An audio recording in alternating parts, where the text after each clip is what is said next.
to this meeting of Harrow's Planning Committee, held virtually during the current coronavirus restrictions on public gatherings. I'd like to refer members to the published protocols on holding virtual meetings, and that is that members are to have their videos on at all times, but to put microphones on mute unless you are speaking. In case of technical problems, the meeting will adjourn until they are resolved. If a member loses a connection, the meeting will adjourn until that member is reconnected. If technical problems persist, the meeting is in quorum, the meeting will be abandoned to a later date. And when voting, members are to state, I have heard the discussion and I vote to grant or refuse the application. This meeting is being video and audio recorded and will be available to watch and listen to on the website. Item 1 is attendance by reserved members. Kieran. Yeah, I'm reserving for Councillor Ghazanfar Ali. Okay. We'll go around all the members that are present, starting with myself. I'm Councillor Keith Ferry, and I'm the chair of the Planning Committee. Simon. I'm Councillor Simon Brown. Sachin. Councillor Sachin Shah, member of the committee. Marilyn. Councillor Marilyn Ashton. I'm a member of the committee and the Conservative spokesman on the committee.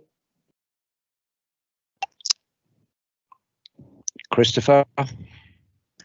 I'm Councillor Christopher Baxter and I'm a member of the Planning Committee.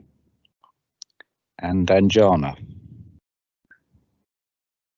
I'm Councillor Anjana Patel and I'm a member of Planning Committee. Okay. Could all members of the committee make sure they keep their cameras on at all times, please? Item 2 is right of members to speak. I've informed that Councillor Dan Anderson, which is to backbench on item 101, the John Lyon School. Councillor Sarah Butterworth on agenda item 201, 52 High Street, and also on agenda item 202, 52 High Street.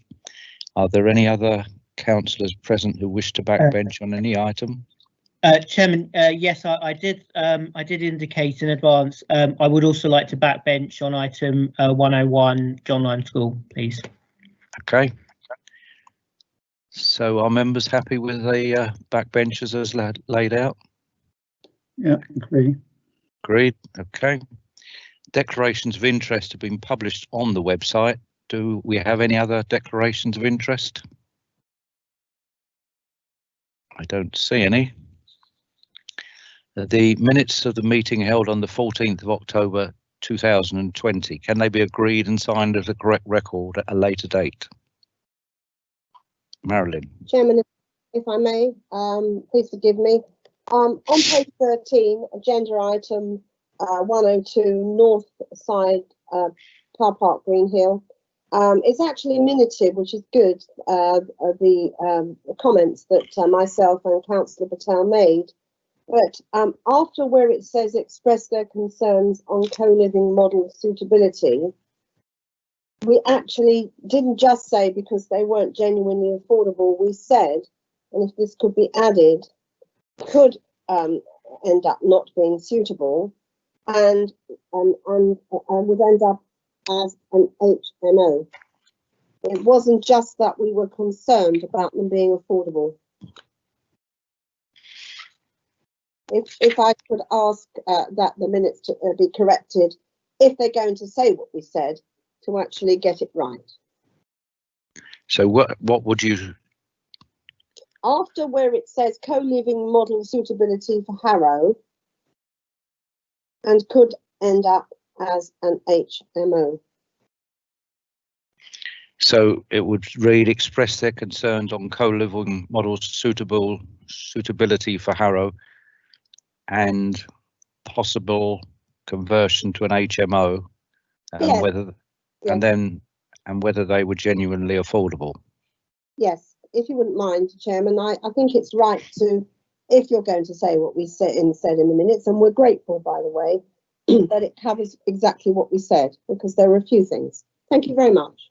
Okay, as you know, I wasn't chairing that meeting, so if anybody has got any objections to those or believes that they shouldn't be that amended, therefore, no, I can't see anybody objecting to including that in the minutes. Item 5, public questions, none have been notified. Item 6, we've got a petition from Dr. Villaris. Sorry, Marilyn, did you have a question? Or is that an old hand? Right, I know Dr. Villaris is present. Do you wish me to read out the petition for you? Yes, that would be fine. Thank you. Okay, just give me a moment to find it.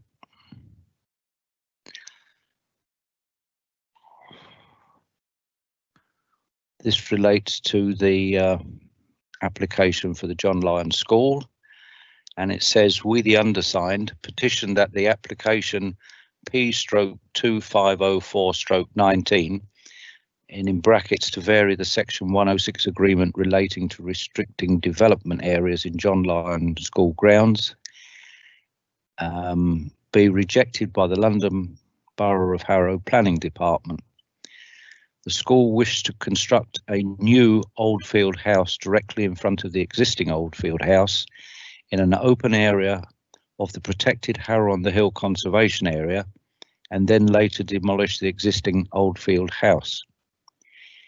In their application, the school appears to have purposely misrepresented the Section 106 agreement to suggest that it relates to footprint rather than location, and then use this as a pretext to justify a new build outside the agreed build envelope as long as it occupies the same footprint. The rationale for having a no build envelope around Oldfield House in 1995 was the same then as now. That is to preserve the character of the Harrow on the Hill conservation area. It did not relate to the footprint of the building. The reasons that there were no proposed pockets of development allowed on the Oldfield House site was that unlike the rest of the school, which is located in the Roxeth Hill conservation area, the Oldfield House site is located in and is an very important part of the Harrow on the Hill conservation area. As a result, any development outside the current Oldfield House build envelope would 1. Block important views and be insensitive to the street scene of the Harrow on the Hill Village Conservation Area. The proposal would remove a significant part of this. The view from the north end of Middle Road would be dominated by this proposed 4-storey linear building in the centre of the site. Its bulk, massing and height will block the sense of openness and restrict views to the lower slopes and beyond. 2. Urban maps highlight the elements that have helped determine the Harrow on the Hill Village Conservation Area. Development is concentrated along roads in a ribbon-like fashion with little building on backland areas. The proposal ignores this by being sited in the middle of the open field. 3. The prevailing building height for the majority of properties is 2 stories with pitched roofs. This proposal ignores this. The height of the proposed building is totally inappropriate for this site. It will loom over the existing Crown Street wall and provide a much more dominant bulk to be seen from Byron Hill and Crown Street and from Lower Road. 4. To protect existing residential areas from intrusive and large-scale development and prevent the erosion of the area's character in these parts, the proposal ignores this. The height and bulk of the proposed building is totally inappropriate for this site. It will loom over and be overbearing on the surrounding residential properties. 5. To prevent poor infilling, as traditional building lines are often lost when set back from the road. As this proposal, which is at its core simply a brick garden development. 6. To preserve the setting of the multiple surrounding listed properties. The proposed development's additional height would have a major impact on the setting of the listed Suffolk house opposite, which also has a window facing the proposed development. The proposed development siting, bulk and height would also be overbearing on the neighbouring Grade 2 listed Howard House and its environs. 7, to preserve the established trees, the site is screened to some extent by established trees which add to the character of the conservation area. In the proposal, there are 6 trees being removed along the southwest boundary alone. The tree loss on the southwest boundary will make the building even more dominant. I'm nearly there at the end. No case has been made for a change to the Section 106 agreement. The educational rationale is not proven nor confidentially demonstrated. The reason for proposing a building bang in the middle of the no-build open area relates to non-planning related matters, i.e. for minimum disruption to learning. This is a short-term operational use for the school and should not be used to dictate the location of a building which would then have a long-term detrimental impact on the area and neighbouring residents. In addition, if required, the school's stated aims would be better achieved with the use of temporary classrooms and rebuilding on the current footprint of Oldfield House. This would not require any amendments to Section 106 agreement. So this application should be rejected by the London Borough of Harrow Planning Department. That ends the petition.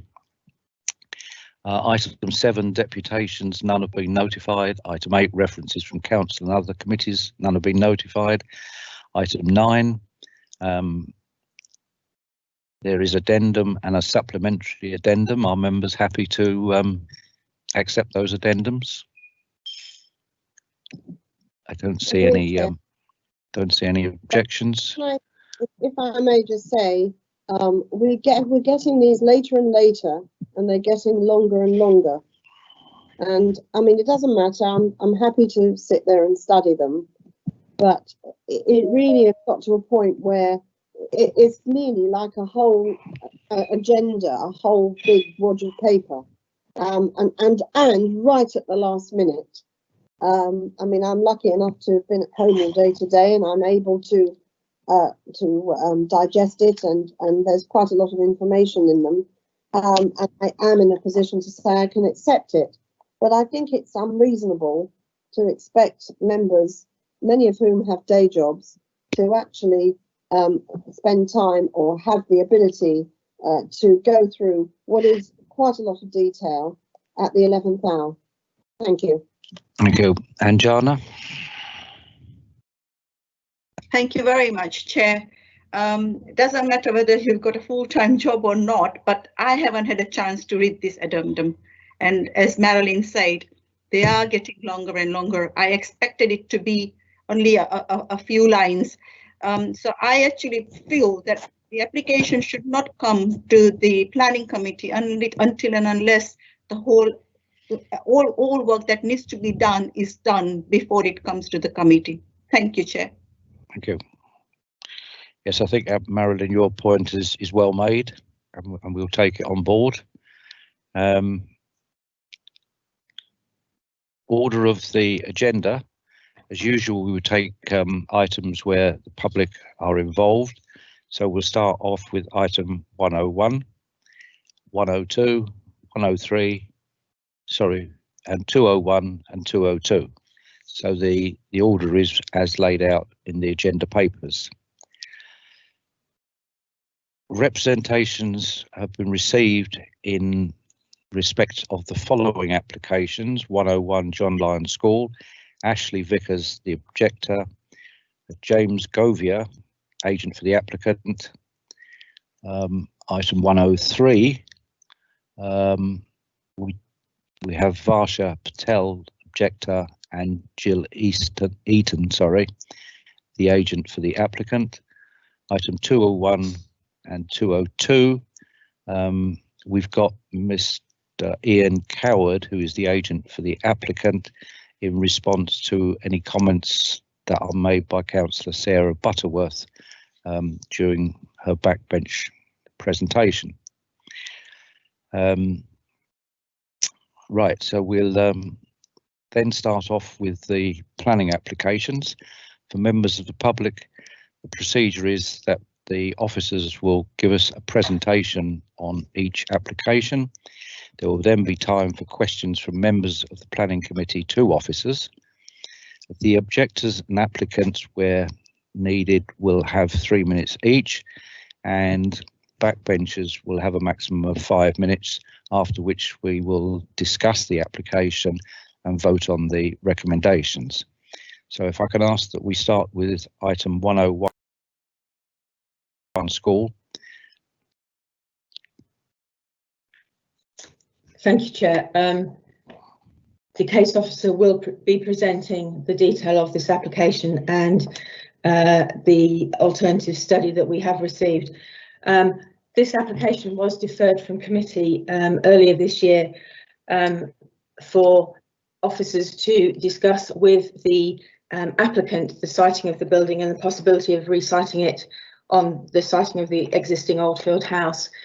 There was some discussion, and there has been a bit of discussion about the exact terms of the deferral. And I'd remind members that at the committee in January, the motion proposed was to defer for the applicant to have negotiation with planning officers and then for the committee to look at it again. That was put to the vote and agreed.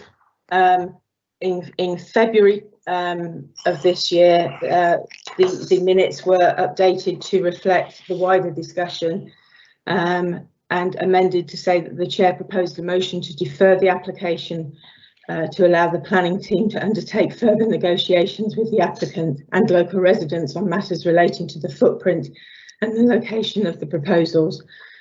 Following that, there has been discussion and negotiation with the applicant, who has provided an alternative site study.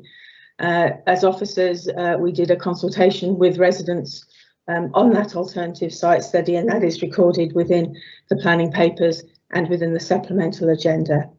I'm now going to ask Katrina to go through the options that were put before you and officers' conclusions following that. Thank you.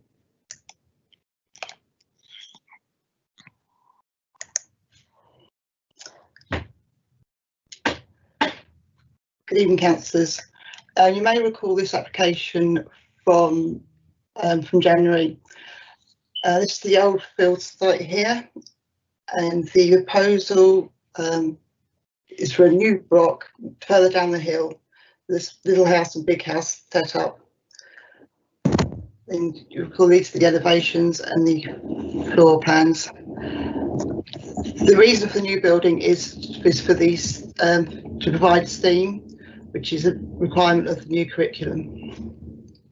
So following the meeting in January, working with the local planning authority, the applicants proposed 5 alternative sites. First one would be to relocate the current proposal on the existing Oldfield House site. As you can see, this is the elevation of the current application be like, that this would be the increased height if it was moved onto the original Oldfield House site. Option 2 was to relocate onto the Oldfield site, but to introduce a basement, so reducing it by 1 storey.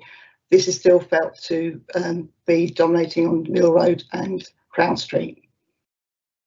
Option 3 was for 2 buildings of smaller scale, separated by playing area in the centre.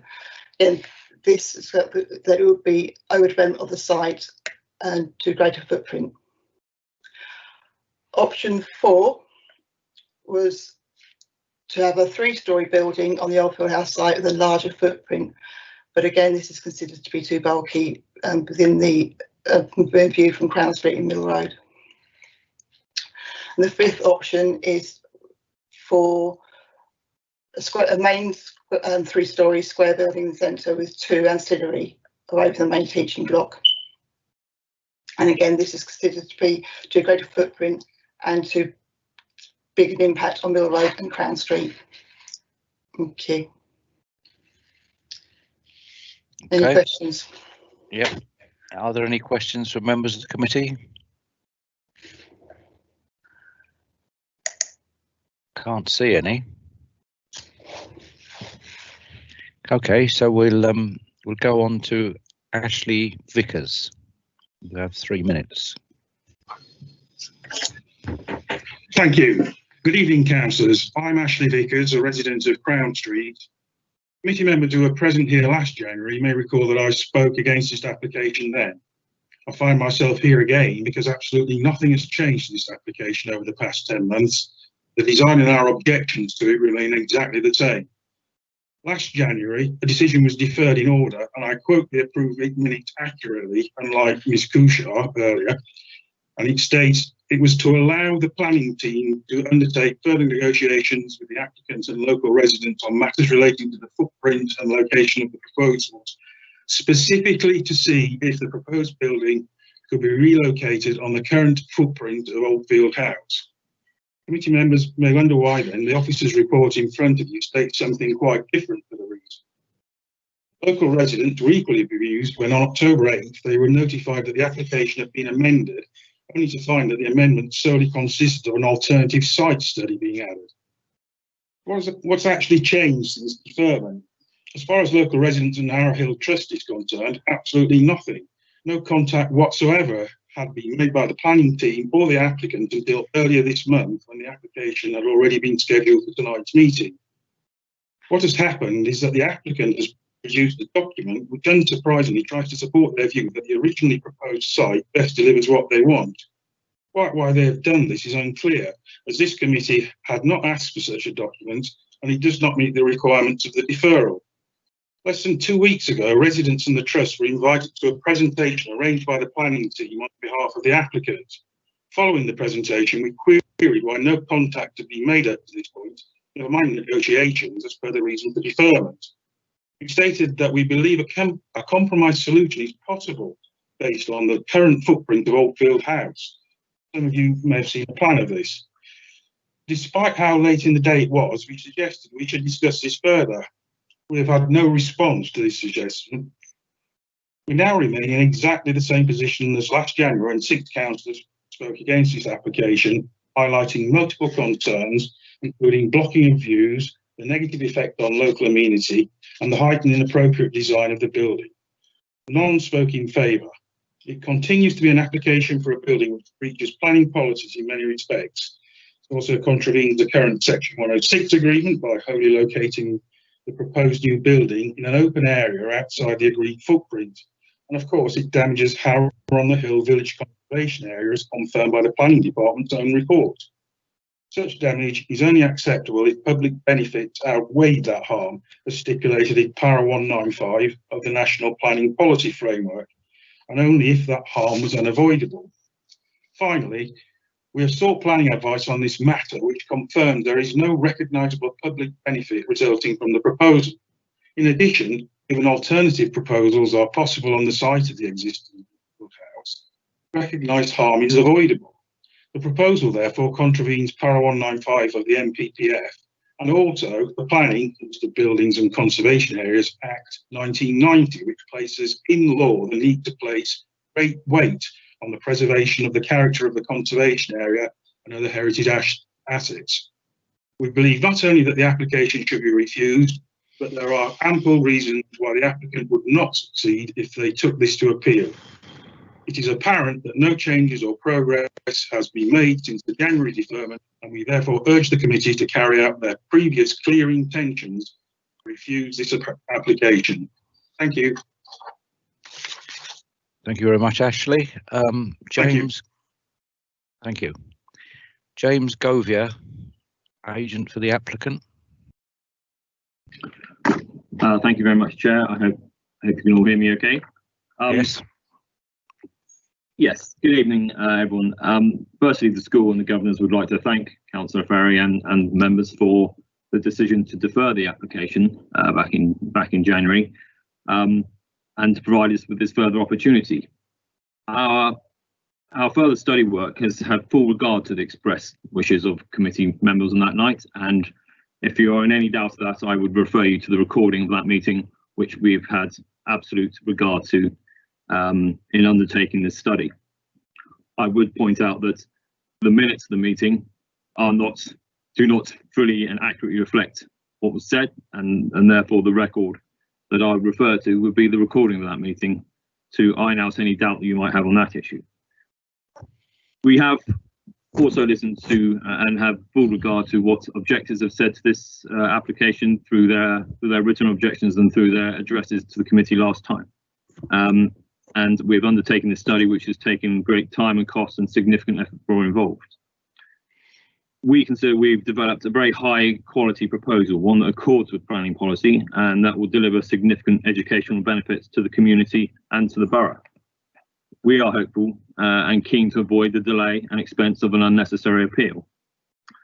The scheme has from the outset been built around the school's detailed brief with an objective of achieving the best educational outcome. The school know better than anyone what changes are necessary to continue to deliver educational excellence within this very competitive sector. We've been very detailed about our education rationale within our submissions. Regardless of what Mr. Vickers has just said, they are material considerations of substantial weight supported by national planning policy, and they must form part of the overall balancing of the issues. The study we have produced has continued the applicant's open-minded approach to delivering a scheme that best balances the key issues. Those issues being the impact on the heritage assets, on the community and residential amenities, and on the delivery of education. The proposed building has already been relocated from the bottom of the site to the centre in response to comments from the officers and the design review panel. It has been lowered by a storey, losing teaching accommodation, and submerged further into the ground in response to concerns of the conservation officer and residents. You will all have viewed this study, which now considers a range of options on the siting of Oldfield House. In all cases, the options show an increased degree of harm on the conservation area due to this more forward siting closer to the historical walled boundary, Crown Street, and listed buildings. It's worth noting that if the current proposals were built today, when viewed from Crown Street, they would not actually be visible over and above the existing Oldfield House. Therefore, the effect of the central siting of this proposal is actually to reduce the visual impact on the street scene. And it also allows a better appreciation of what's a high quality building that will contribute positively to the conservation area now and into the future. Our conclusions are that the effect of this more forward siting on Oldfield House will have a greater degree of harm on the heritage assets, as well as a negative impact on parking provision, landscaping, hard and soft play areas, and will create additional lorry movements to and from the site during construction. Any benefit gained from removing the building from the view of the to the rear of the immediate neighbours is significantly outweighed by this harm. It is a matter for councillors to assess whether the less than substantial harm to the heritage asset as set out by your officers is outweighed by the educational benefit that we have outlined. The applicant's heritage advisors conclude there's an enhancement to the conservation area in this case, and this is a judgment we'd be confident of defending if made necessary by a refusal. Thank you very much for your time. Thank you very much, James. Councillor Dan Anderson.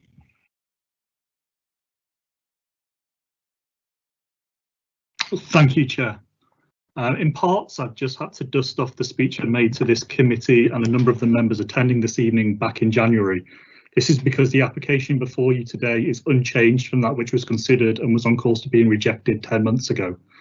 As Mr Vickers referred to, and which I think is worth repeating, the decision to defer was to allow the planning team to undertake further negotiations with the applicant and local residents on matters relating to the footprint and location of the proposals, specifically to see if the building could be relocated on the current footprint of Oldfield House.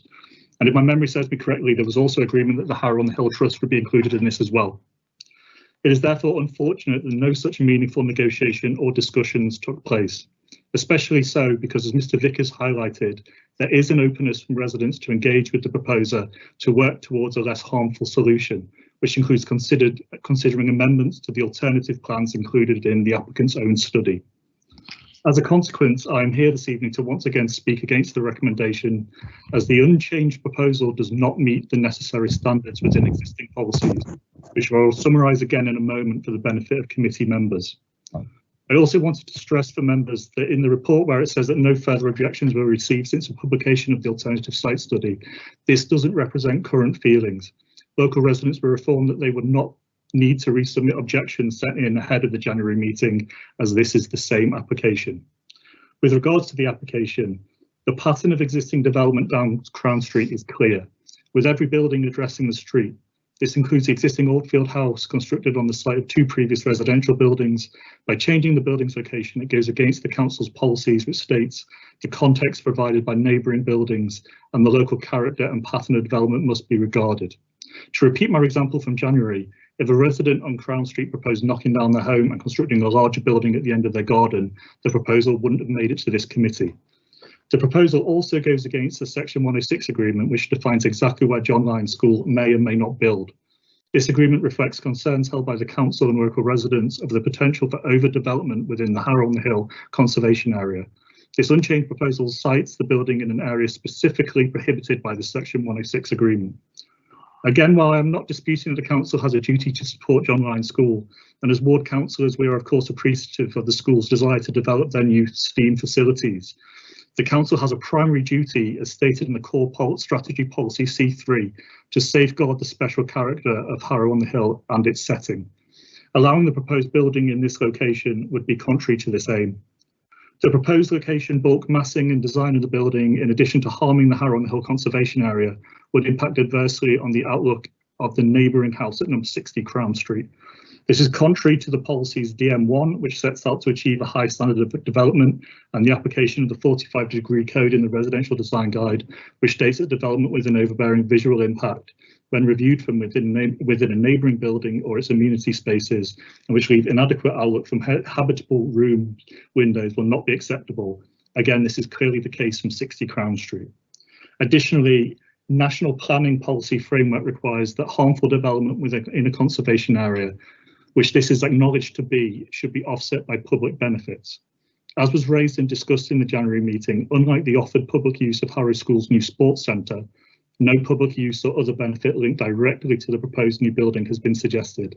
This remains unchanged in the application before the committee this evening. This committee came very close to rejecting this proposal in January. The decision was deferred for meaningful negotiations to take place, which didn't happen. Instead, residents have been presented with the proposer's own alternative site study, which Mr. Vickers has already highlighted, doesn't include all viable alternatives. Now that the original application has been brought back to this committee in November, wholly unchanged, I am again urging the committee to reject this proposal, which goes against the council's current policies, will have a negative impact on local residents' amenity, and will have a detrimental long-term impact on the Harrow-on-the-Hill conservation area. In my speech in January, I commented on the process that this application had gone through. Given how this has played out over the last 10 months, it would seem strange to me if this unchanged application was to pass this evening, and I would imagine I wouldn't be the only person in this borough who would think that. Thank you. Thank you, Dan. Councillor Stephen Greek.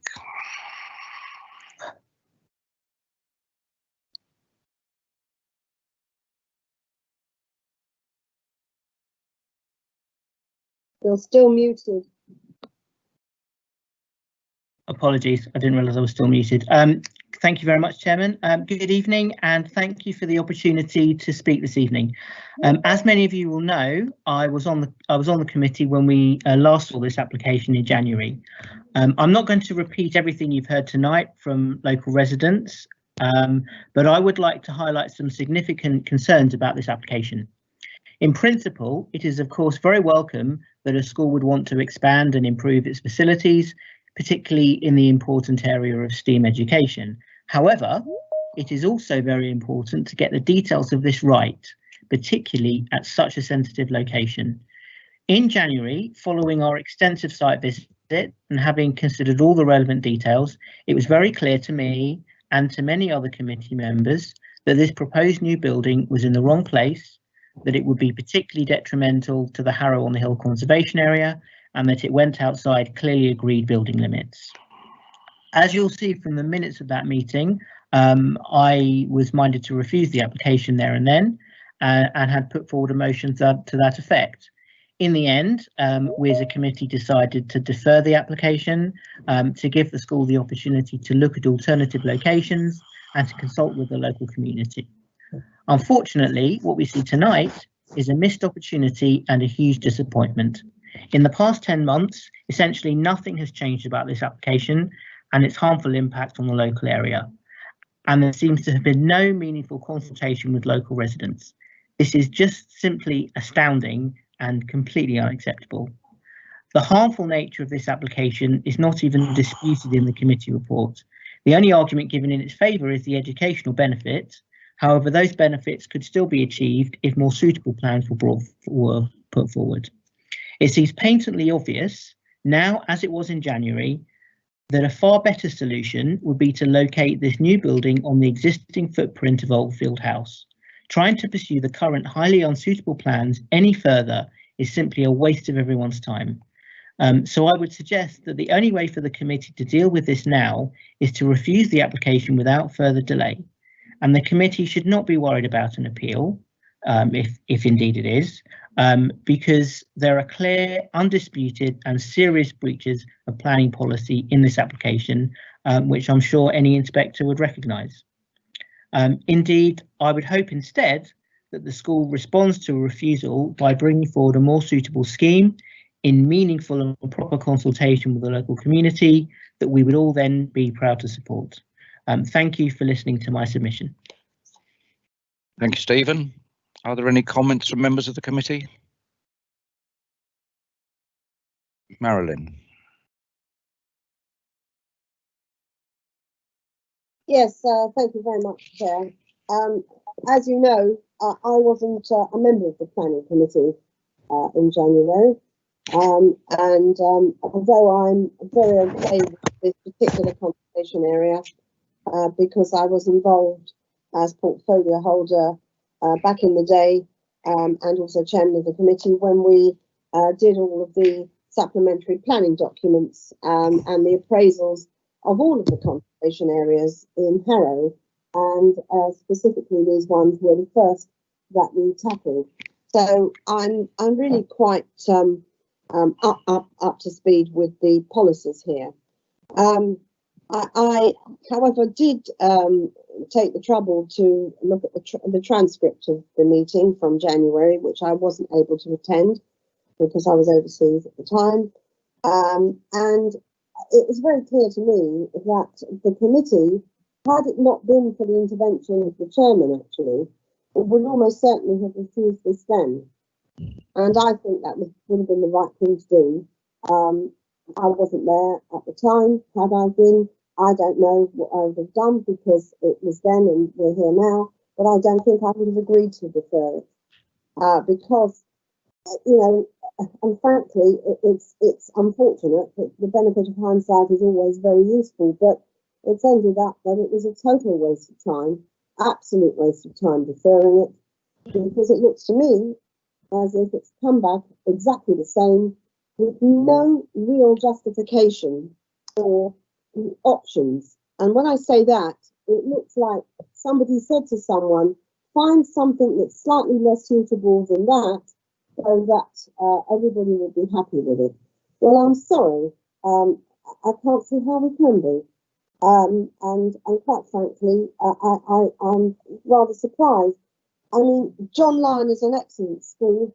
I wish them well. And of course they want to have good facilities for their fee-paying pupils.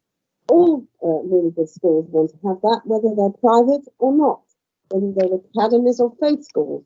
We all want to see schools improve and have lovely facilities for people. But the trouble here is that where they want to put this building is really obtrusive. In fact, I can't imagine how really they could get it a lot worse. It's right bang smack in the middle of an open space. You can see it from all different angles, and it will really damage this conservation area. And so, Chairman, without further ado, I am going to propose refusal.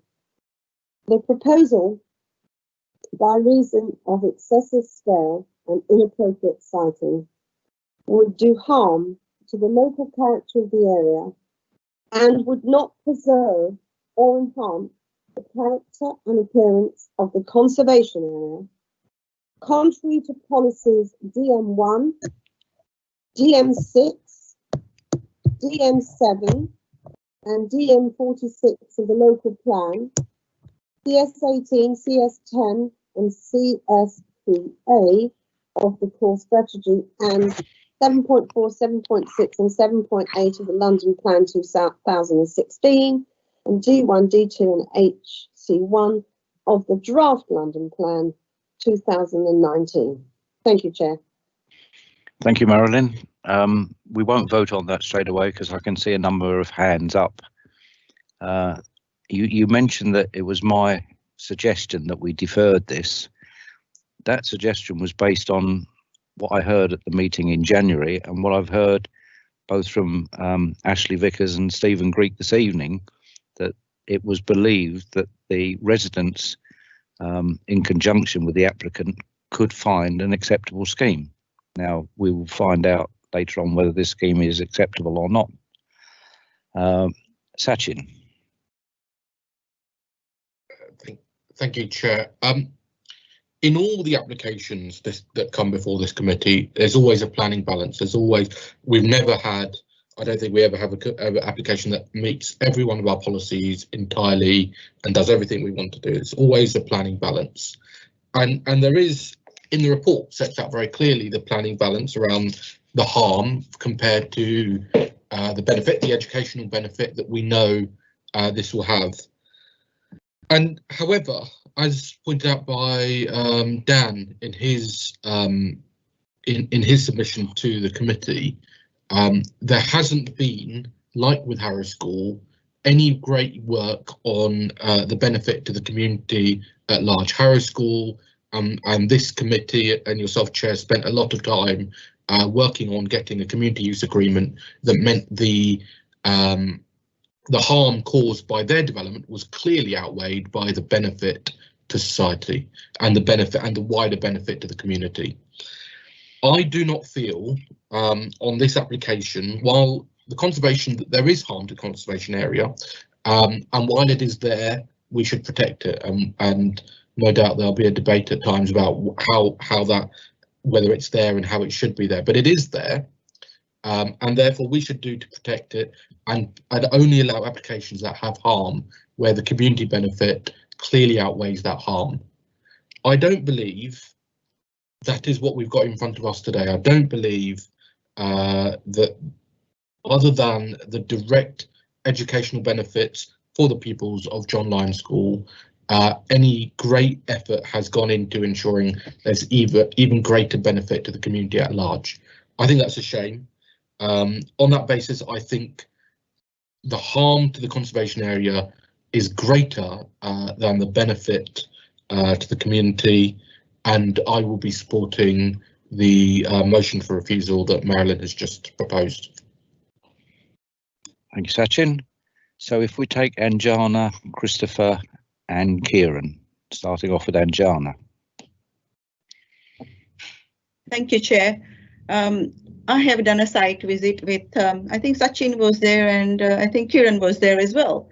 And while we were talking about it and considering all kind of things that could happen to this particular site, we were very clear about it, that it is definitely going to be very detrimental to the residents in that area. And to see that they have gone through all the options 1, 2, 3, 4, 5, 6, I don't know how many, which is in the application, and they still come back with exactly the same application as what we saw in January.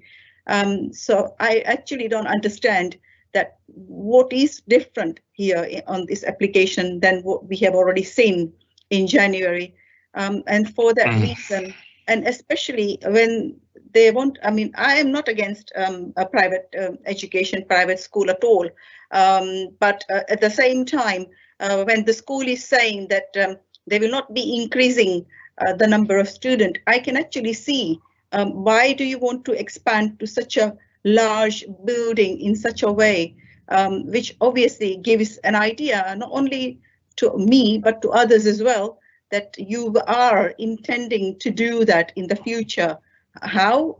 That only you know, but I personally feel that this is absolutely not acceptable, and I second what Marilyn has proposed. So I'm not happy at all for what we have seen and how the residents and the officers and the school hasn't been able to come to some kind of an agreement to build a school in the area or in the building, wherever it is, and do whatever they need to do for the education of the children. Thank you. Thank you, Anjana. Christopher. Thank you. I share a lot of the concerns that have already been raised, so I won't repeat them. The only one in particular that I will emphasise is that the alternatives that have been considered. I'm really quite concerned that there's sort of confirmation bias in favour of the existing proposal. You know, were all the alternatives actually considered, or genuine alternatives, and actually considered in detail, because it does seem like a foregone conclusion, and the fact that we've come out with the exact same thing at the end of the process. Thank you, Christopher. Kieran, and then Simon. Thank you, Chair. Again, I won't repeat many of the comments that I share that have already been made by the committee. I just want to express disappointment, really. So I was on the committee in January when this was first discussed, and I went on the site visit. And I think at the end of the meeting, there was a real sense of positivity that actually the applicant and the local community would work together and would come up with a joint solution. And I really don't know what's happened in the last 10 months, but it doesn't seem like there has been any consultation with the local community, and it's a real missed opportunity. And, you know, planning applications are at their best when the applicant does work hand in hand with local residents, and everyone comes up with something that you know, everyone's happy with. And we really thought that that was going to be the case here.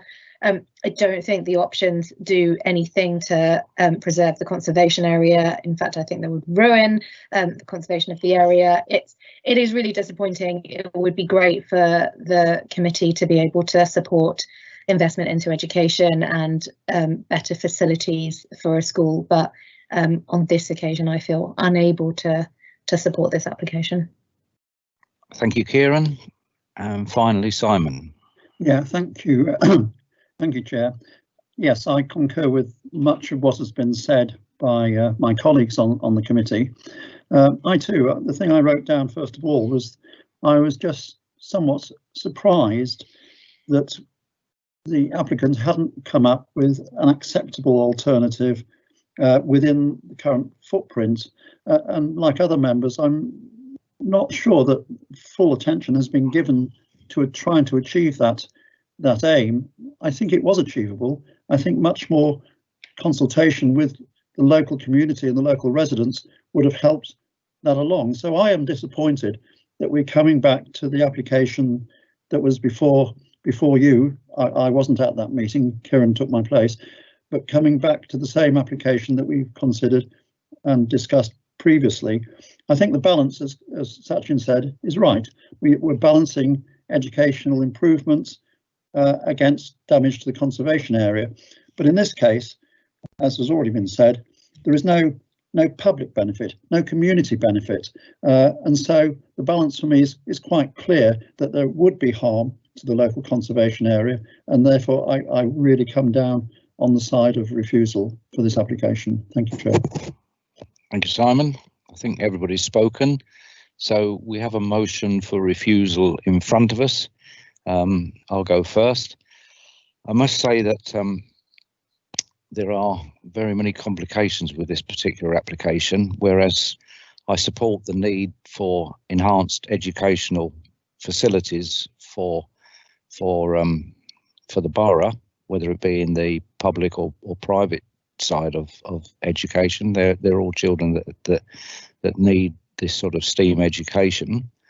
I'm also rather upset that no viable agreement could be formed between the residents who gave me the impression in January that there was an acceptable scheme that they could live with, and if we gave them enough time with the applicant, then they could formulate that scheme, and there doesn't seem to be much progress on that.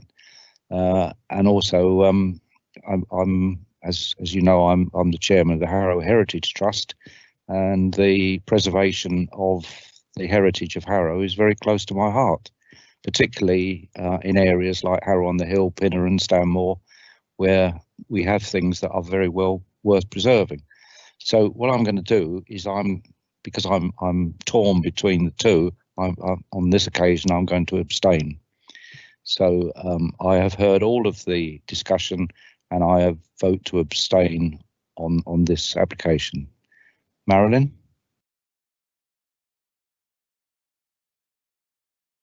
Yes, Chairman, I did have my hand up before I say how I'm going to vote.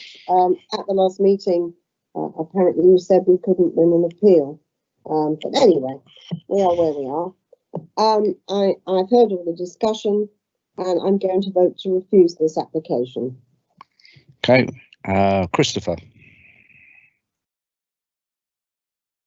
I've heard all the discussion and I vote to refuse the application. And Jana? I've heard all the discussion and I vote to refuse this application. Thank you. Kieran? I've heard the discussion and I vote to refuse the application. Simon? I've heard all the discussion and I vote to refuse. And Sachin? I've heard all the discussion and I vote to refuse. Okay, so by my reckoning, that's 1 abstention and 6 votes to refuse. Therefore, that application is refused. And just what I said, Marilyn, we never can second guess what the planning inspectorate will do. We don't even second guess whether the applicant will now have meaningful discussions and resubmit something that's acceptable. But we'll watch this space with great interest, I'm sure. No, I dare say, but there's no question that you intimated that we couldn't win an appeal at the last meeting. It was my view. Yes, well, that's not a very clever thing to say, is it? Thank you, Chair. Well, I was trying wherever possible to make sure that decisions are made locally rather than left to planning inspectors in Bristol to decide what should be built in the borough or not. And that's always been my view, that we should come to some agreement and not let some planning inspector decide on our behalf. However, Well, can we move? Independent, isn't it? Yeah. If we come on to 103 next, which is the North London Collegiate School. Good evening, members. I'll just share my screen.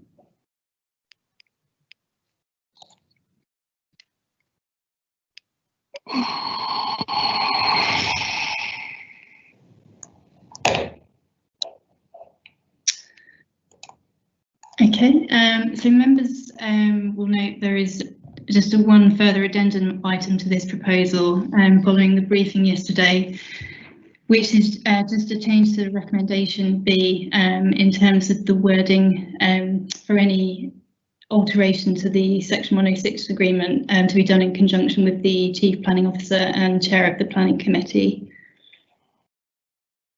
So the application site relates to the North London Collegiate School, which is a private school for girls located at the end of Cannons Drive in Edgware. The site is set in extensive grounds, is designated Metropolitan Open Land, is within a registered historic park and garden, and also lies within the Cannons Park Estate Conservation Area. There are 2 Grade 2 listed buildings on the site, which are the Mansion House to the south, and the grade and the terraces and listed walls shown here. The rest of the development on the site is a much later construction, situated to the north and west of the Mansion House. The proposal seeks to secure planning permission for a comprehensive master plan that would be delivered over a series of 3 main phases. Phase 1 is for full planning permission, and phases 2 and 3 are submitted under outline planning permission, with all matters reserved except for access. So phase 1 comprises the Ideas and Administration building, which would be 2 stories in height, a small extension to the tractor barn building here, provision of 2 tennis courts to the east of the playing fields. Phase 2 relates to infill extensions to the Cannon Sports Centre here, and the Performing Arts Centre, and a replacement music and drama school building, which would be 3 stories high. And phase 3 relates to a new classroom extension, 4 stories adjacent to the Richardson building, and a replacement junior school of up to 3 stories in height. This shows the current red line building envelope, which sets out the current location for building on the site, which was devised for a Section 106 agreement in the mid-1990s. So this application seeks to replace this historical red line building envelope with the new parameters plans. And the blue shaded area here just shows the extent of footprint that would be falling outside of that current red line boundary. So in terms of the existing development on the site, it ranges in height from between 1 and 4 stories. It's all clustered towards the northwestern part of the site, with the eastern areas remaining open. And the focus of the proposed development would remain within this northwestern building cluster. Largely it would be contained within the footprint of existing buildings. It is acknowledged that the development would generally take place in the main on previously developed land, but there would be a greater impact on openness of the MOL through virtue of the increased height and massing of the buildings, particularly in relation to phase 3. And so for this reason, the development would constitute inappropriate development in metropolitan open land, which would require very special circumstances to outweigh the harm. In terms of the extent of harm, the phase 1 building would have a notable impact in terms of footprint increase, but however it's considered the overall impact would be modest due to its scale, design, siting and materiality. And in terms of the phase 2 development, this would also be located in a relatively well concealed part of the site, so would have limited impact on openness. In terms of phase 3, for the extension and junior school, this would be much more prominent in views from the east, increasing in height from up to 1 to 3 and 4 stories. But it is noted it wouldn't be any higher than the scale of existing development on the site, and conditions could be secured to ensure a more neutral appearance of these buildings to reduce any impact on openness through the reserved matter stage. So the application is accompanied by a robust case of very special circumstances, which is based around education need and community benefit. In terms of education need, the applicant outlines they can currently only accommodate 1,100 pupils on the site, and these proposals would unlock 150 school places, which is up to the maximum permitted cap agreed under the previous Section 106 agreement. The phase 1 building would help deliver the school's STEAM agenda. Currently there are no dedicated spaces on the site for this, and would allow all students to participate in these subjects. In addition, the application is also accompanied by a community use framework. As part of the proposals, the applicant seeks to extend the community offer to engage with other local schools through a range of teaching and learning, and it's also proposed to open up the facilities to the community, and these details could be secured through Section 106 agreement. In terms of character and appearance, subject to securing an appropriate materials condition for the phase 1, the design scale and massing are considered to be acceptable. In terms of the outline elements, these are considered to be justified in principle, but would be subject to a more comprehensive assessment at the reserved matters stage, but in general are considered to respect the overall heritage and MOL designations of the site. The application is accompanied by a detailed landscaping and ecology management plan, which would provide significant benefits to the appearance and ecology of the school grounds. The application has been assessed in terms of its impact on residential amenity, particularly for the closest occupiers along Dalkeith Road, and is not found to have any detrimental impact. The application has also been referred to the Council's highways officers, who haven't raised any objection, subject to securing conditions relating to a travel plan and car park management plan. So overall, taking account of the level of harm to the MOL and conservation area, the very special circumstances are considered to outweigh the harm, and the development is considered to be acceptable. Here's just some images of the phase 1 building from the central pond area within the site, and then a further image here showing the phase 1 building from the loop road at Dalkeith Road. So the application is recommended for grant. As outlined at the briefing, there is a slight change to the recommendation. We're currently awaiting comments from the GLA under stage 1, so it would be subject to the comments from the GLA under that process. I'm happy to take any questions. Thank you, Nicola. Are there any questions from members of the committee? Marilyn.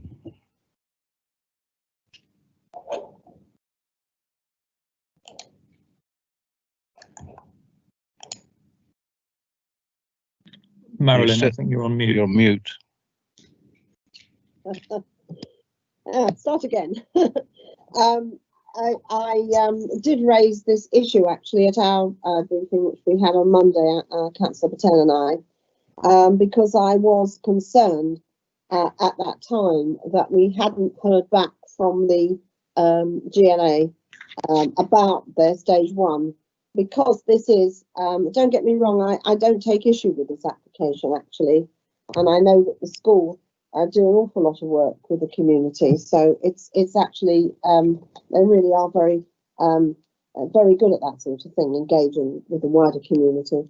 But nonetheless, I still am slightly concerned that we don't have a report from the GLA to look at. I mean, I've been sent a copy of the pre-application advice that was given by the GLA to the school, but it isn't negative at all, really. But nonetheless, as members of the committee, I think it's useful for us to actually see what the GLA has said. And what's happening here is that although you've amended your recommendation accordingly, and I get that, I think it would be better if we could look at this after we've received the GLA's comments, that we would be able to decide whether or not they are in favour of it and come to a view. It's actually, in my view, a material consideration that we should be able to take into account, and we can't because they haven't written back yet. So I mean, I don't want to be sort of too much of a pain, as it were, but I mean, would it be possible, would members be that put out if we could look at this in December, which is only in 3 weeks' time, and to give the GLA a chance to write back to us? Because I'm not prepared to determine this without having heard from the GLA. I think we have to stop doing this. I know they can be a bit slow. I'm sorry, you know, it's not our fault. I know that we haven't been dragging our feet at all, and I'm not blaming the officers at all that we haven't heard back from the GLA. But the fact is, we haven't, and we don't really know what they're going to say in their stage 1 document. And I want to see that document before I make a decision. I think it's only fair that we're allowed to, if I may. And I propose that we defer this until December, which is, as it so happens, a little bit earlier than normally it is from this meeting. Thank you, Chair. Thank you, Marilyn. And Jana?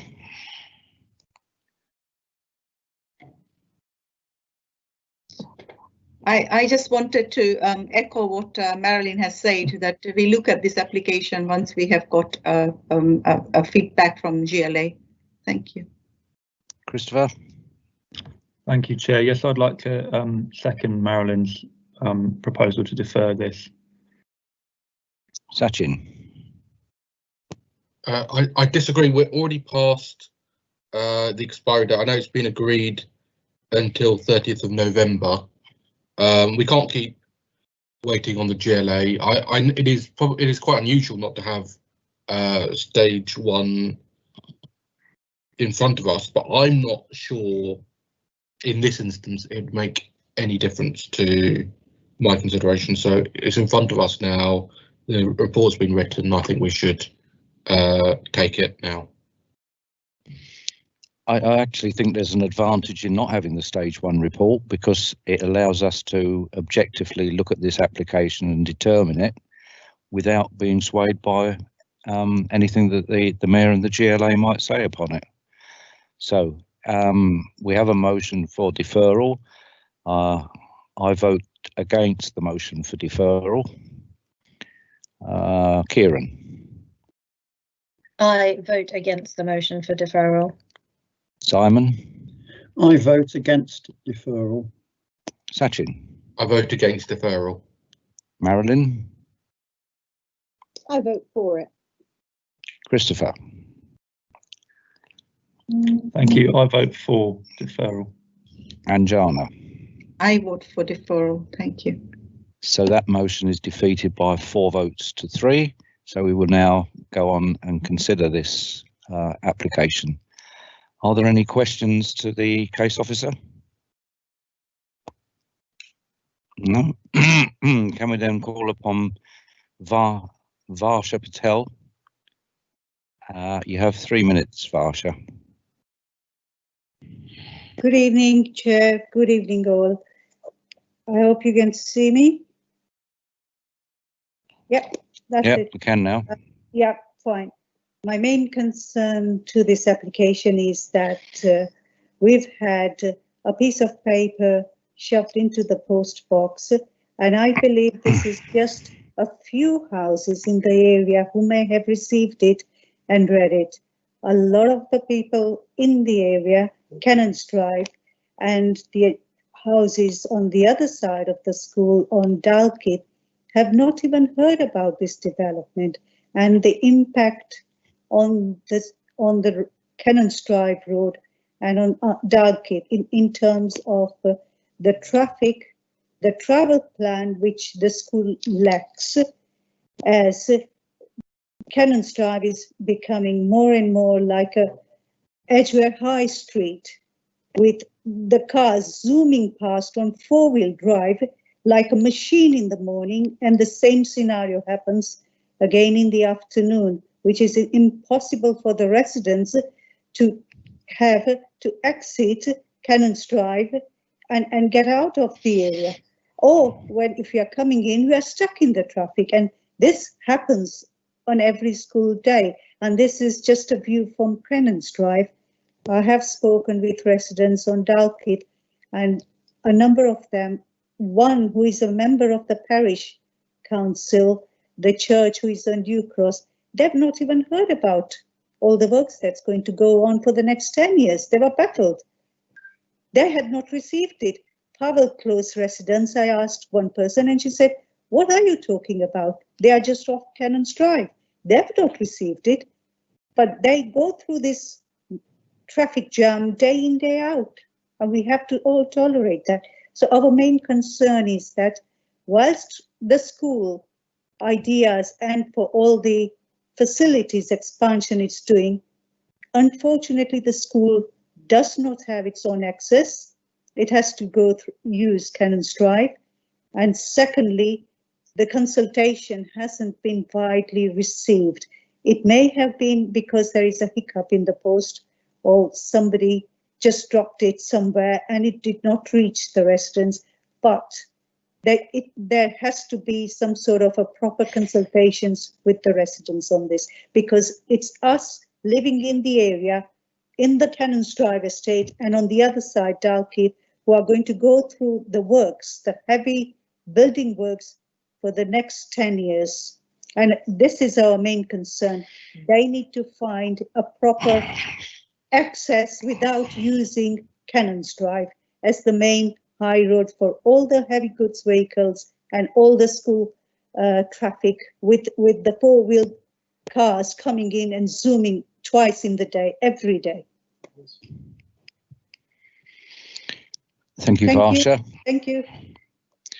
In respect of your first point, on page 130 of the agenda, it said a total of 270 consultation letters were sent to neighbouring properties regarding this application. The public consultation period expired on the 30th of September 2020, and a total of 3 objections out of 270 were received. On page 146, the highway officer's opinion was, on the basis that this proposal does not increase pupil or staff numbers, it is unlikely that there would be any detrimental change to the operations of the surrounding highway network, and the school commits to reducing car travel associated with this site. Highways have no objection. The following should be secured by condition: a travel plan. And I believe there is a travel plan in existence for all schools in the borough, and that will have to be revised in accordance with any new development. So can I call on Jill Eaton, who is the applicant's agent? Thank you. Can you hear me okay, Chair? We can. We might be able to see you in a minute. Evening. We can see you as well. Okay, super, thank you. Good evening. My name is Jill Eaton, the Chartered Town Planner of ICD Projects, and I'm speaking on behalf of North London Collegiate School. This scheme has evolved following extensive pre-application advice since 2016, and the master plan has been carefully designed by award-winning architects Walters and Cohen, who specialise in educational design. It responds to a crucial need to improve female participation in science and engineering career fields. Phase 1, creating specialised technical spaces for design, technology, art and engineering. It delivers much needed facilities to improve the school administration and will create a clear, welcoming school entrance, improving security and student safeguarding arrangements. The later phases will enable improvements to the facilities in the northern parts of the site, and reserved matters applications for these components will come forward so that the master plan is implemented in a carefully managed and coordinated way. In relation to the 3 neighbour objections, we note that the proposals do not seek to increase pupil numbers.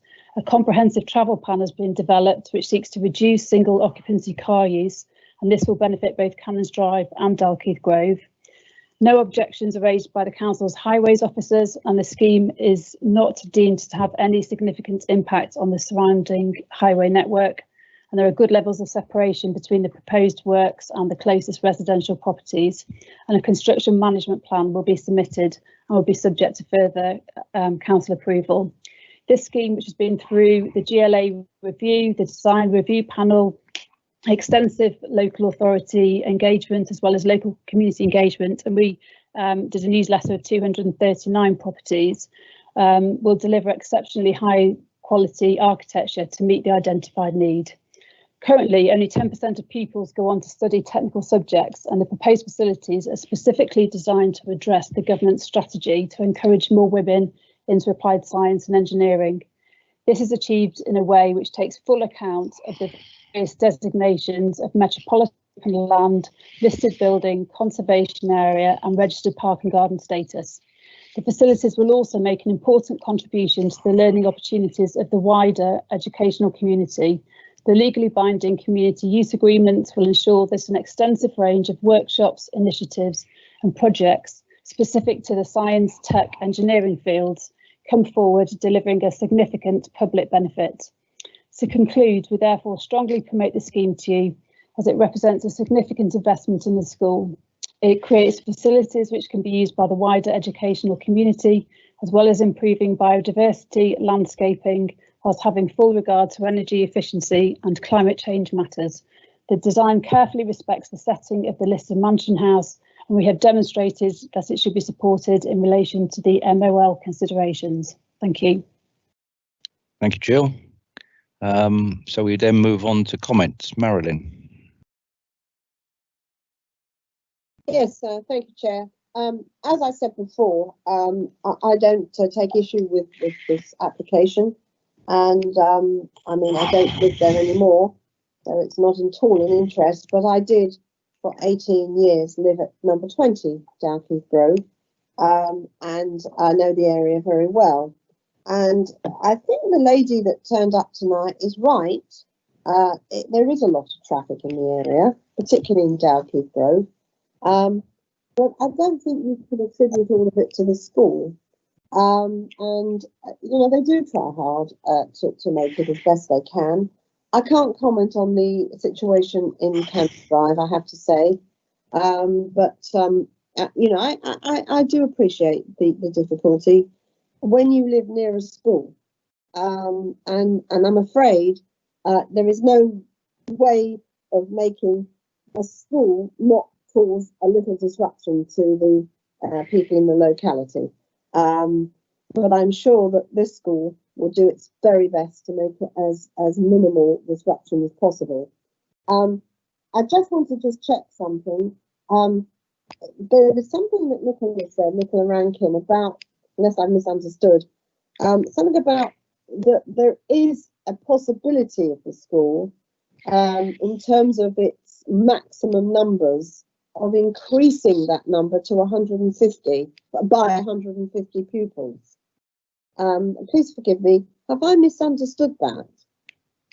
I mean, I get that this development isn't for that, but what I don't get is what that means. Yeah, so just to clarify, currently there's 1,100 pupils at the site, and the existing Section 106 agreement permits 1,250 students. So these proposals would kind of facilitate space for up to the maximum permitted cap in the Section 106 agreement. So, in actual fact, it isn't right to say. I just want to make sure we know what we're voting for or against, as the case may be. It isn't right to say that there is no connection between the additional space that this will create and the perfectly legal and completely acceptable maximum number increase. There is a connection, is what you're saying, isn't it? Yeah, I mean, the space is to kind of facilitate that that additional space to enable space for an extra 150 students. Currently, due to the constraints of the buildings, the school are unable to accommodate those numbers. I mean, I don't take issue with that because they've got permission to do it. But I think that before members of this committee actually go and put their hands up or not for something, they need to actually know what is going on, because that is contrary to what the lady who done a very good job, I'm not in any way, you know, I'm happy about it, said on behalf of the school. She said it wasn't connected. It is. Right, Sachin. Thank you, Chair. I have a lot of sympathy with people that live near schools. Traffic is a nightmare in all of our schools, but I will say the council's been doing some work on school streets. There's been some really good work around blocking traffic around school times, low traffic neighbourhoods. I know they're controversial, but I wonder if such an application be passed, whether we can ask our traffic team to look at what they can do to help residents, and it'll be up for residents to decide that. On the basis of this application, I think, following a similar theme to what I spoke about earlier, I think it's fantastic that this has got a really good community use agreement. There's work with the local state schools. Is exactly the type of thing that clearly outweighs the harm in building on MOL, the conservation areas. Exactly the type of thing that I'd like to see an application. So if we can ask our traffic team to help out on the traffic on this application, I think it's good. The benefits outweigh the harm, and I'd be supporting the application today. Thank you. I suppose the answer is to make sure that everybody that goes to school walks to school or cycles to school, like I used to do many centuries ago. And that would solve an awful lot of the problems that we have. But we've been down that road before, and it doesn't seem to work anymore in this day and age, but never mind. I can't see any other hands up, so if we could move to the vote. We're looking at recommendations. If I could just Marilyn. say, please forgive me. With this school, it wouldn't be feasible. This is not a local catchment area school. They come, pupils from all over London to come to this school. There are massive charabancs every single day fighting their way through Dalkeith Grove. And you know, I mean, don't get me wrong, I've lived there, so I know, okay, but it is, I mean, it is what it is, and we are where we are. I'm not suggesting it's a bad proposal at all, but make no mistake, any increase in the pressure that was put on with the pupil numbers of this school, and this is connected to it, will cause the residents of Cannons Drive and Dalkeith Grove some problems. I'm not in any way against these proposals because I think that the school are really good at engaging with the community. And I agree with Sachin. Don't faint, Sachin. I actually do agree with you. I think that it's fine, but you can't get away from the fact that an increase of 150 pupils, because they'll have more room, will cause problems for people in the locality. Thank you. Right, thank you very much. So if we move to the vote, I've heard the discussion and I vote to grant the application. Kieran. I've heard the discussion and I vote to grant the application. Simon. I've heard all the discussions and I vote to grant. Sachin. I've heard all the discussion and I vote to grant. Marilyn. I've heard all the discussion and I vote to abstain on the basis that I have concerns about amenity of the local residents. Christopher. Thank you. I've heard all the discussion and I'm abstaining. And Jana. I've heard all the discussion and I abstain. Thank you. Okay, so that's 4 votes to grant the application with 3 abstentions, so the application is granted. Items 201 and 202, I think we can take together. 201 is listed building consent for 5 air conditioning units, and 202 is the planning application for the 5 additional units. So don't know who wants to present it. Bear with me 1 moment. Can you see my screen? We can, yes.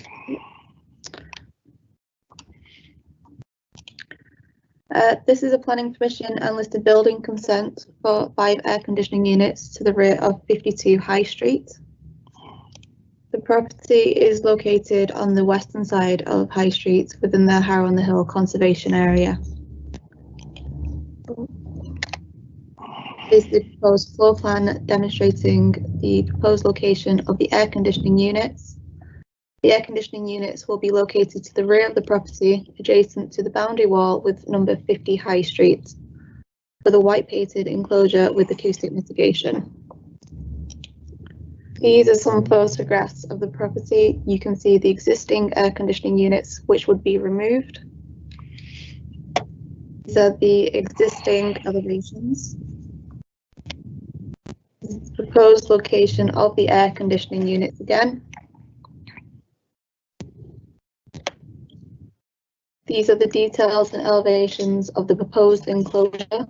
This would have a maximum height of 1.5 meters and a depth of 6.5 meters. The main concerns were in regards to the character and appearance of the conservation area and listed building, residential amenity, and environmental health. The proposal was accompanied with a heritage statement and noise report. No concerns were raised by Heritage or the CAAC. Environmental health officer has not raised any concerns subject to noise level conditions and the regular maintenance of the unit, of of the units. The application is subsequently recommended for grant. Thank you, Blythe. Are there any questions? Christopher.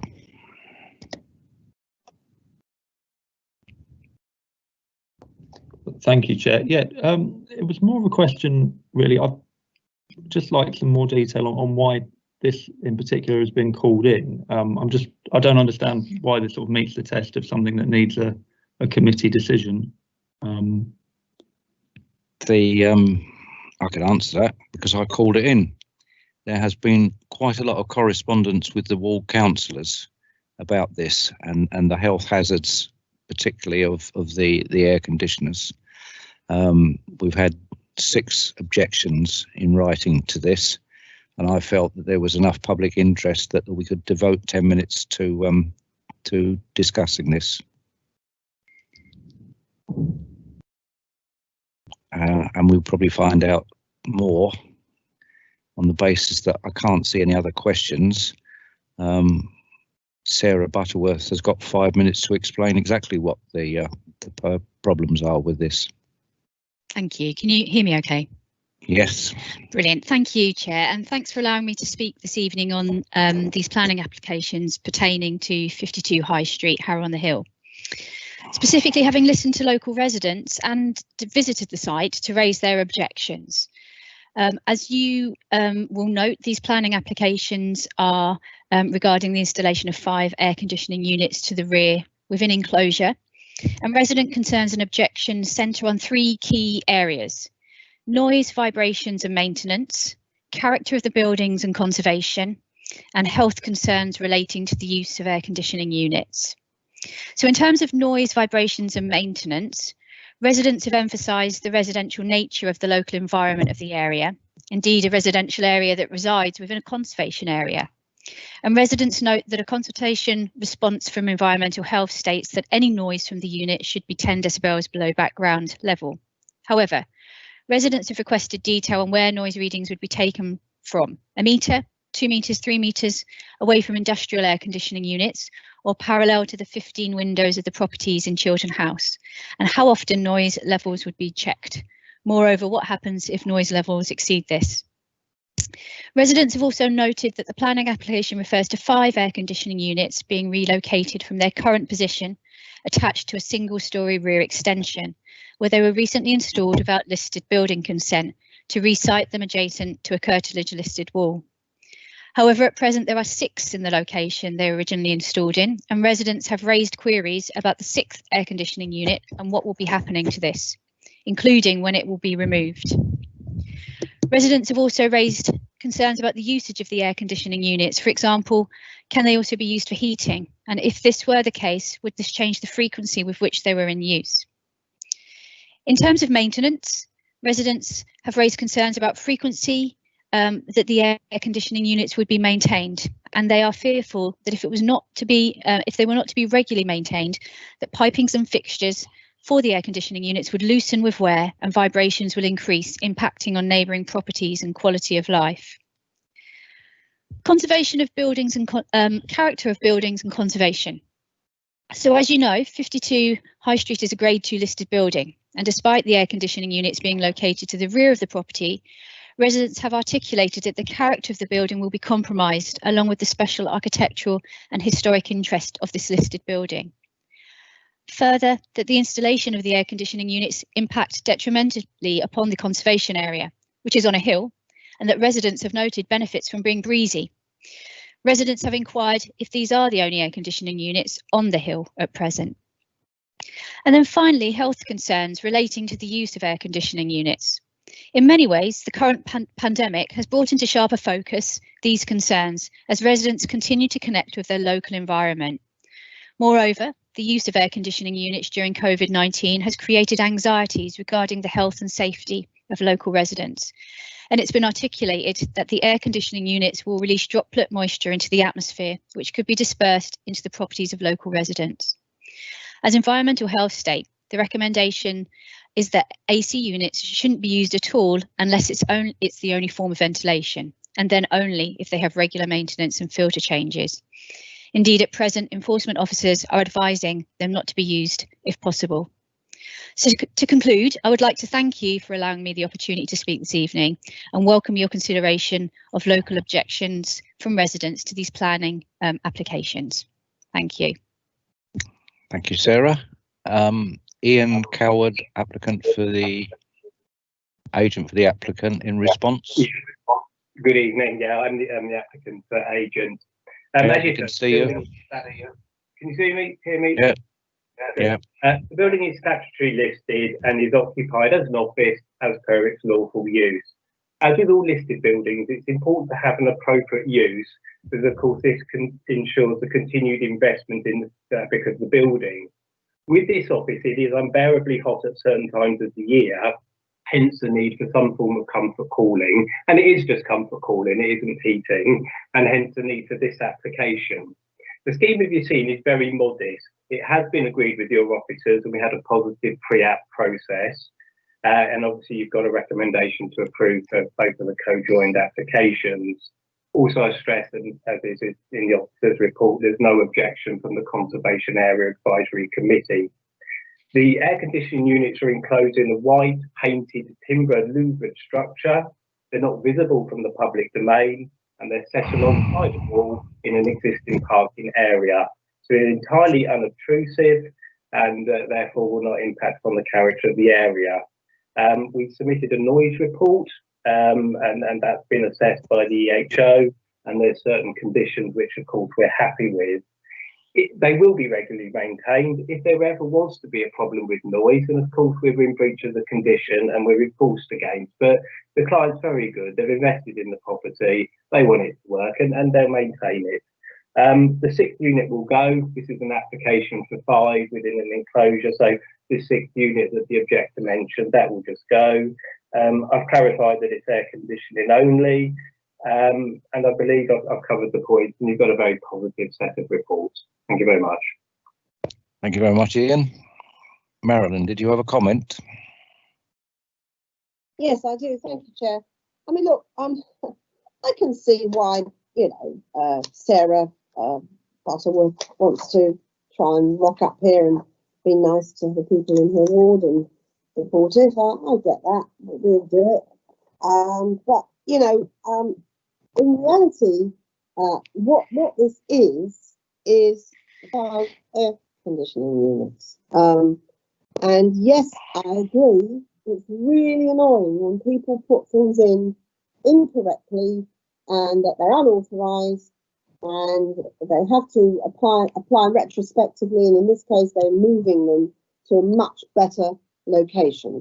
And not only are they moving them, but they're enclosing them into a structure that is unobtrusive and doesn't damage the conservation area or the character, in my opinion. I think it's quite well done. Some of the issues that have been raised by Councillor Butterworth are not matters to do with the planning committee. For example, the COVID issue or the droplets, all these things are not relevant, and the noise is a matter for us. But insofar as the environmental health aspects are concerned, that is completely not in the scope of what we have to look at.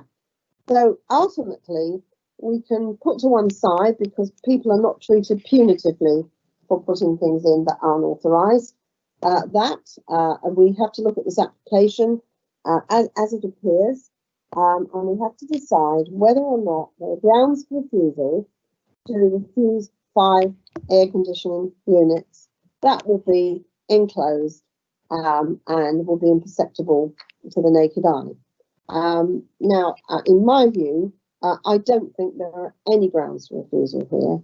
I understand why people have got upset about it, and they're absolutely within their rights. And I understand why Councillor Butterworth likes to garner a bit of favour with her constituents and turn up and be really nice about this.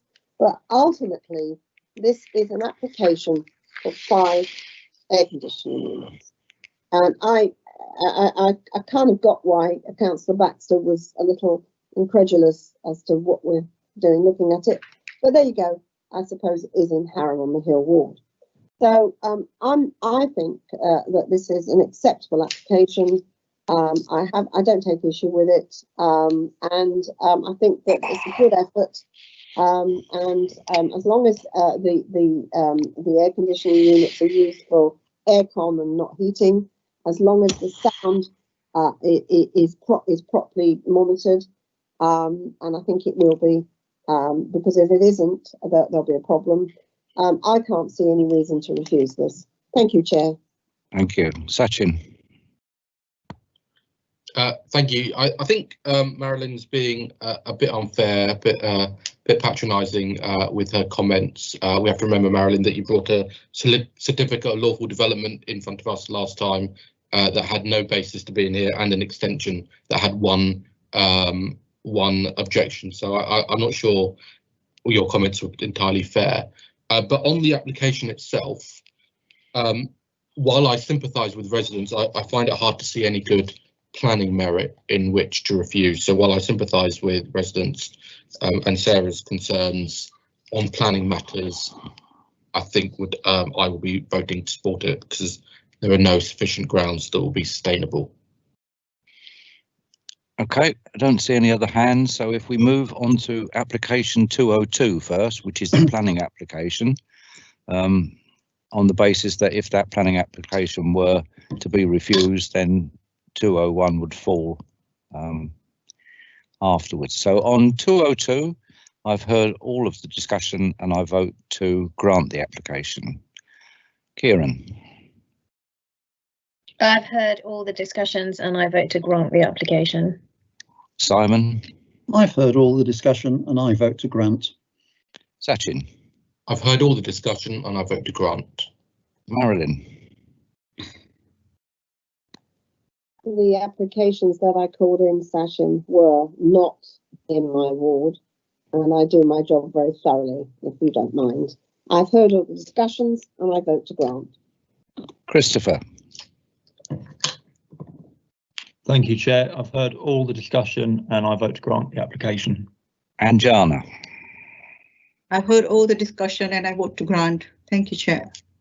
Okay, so if we move on to 201, which is the listed building consent, we've all confirmed that we've listened to all the discussions, so I'll just say I vote to grant. Kieran. I vote to grant. Simon. Yes, I vote to grant. Sachin. I vote to grant. Marilyn. I vote to grant, Chair. Christopher. Thank you, Chair. I vote to grant. And then Jana. I vote to grant. Thank you. Okay, so items 201 and 202 are both granted. As we've been going for a little over an hour and a half, I think it'd be nice to take a 5-minute comfort break. And we've concluded all of the applications where we had members of the public involved. So when we come back, we've just got 102, 203, 204 and 205. So I'll see you all in 5 minutes time.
28 Bonnersfield Lane.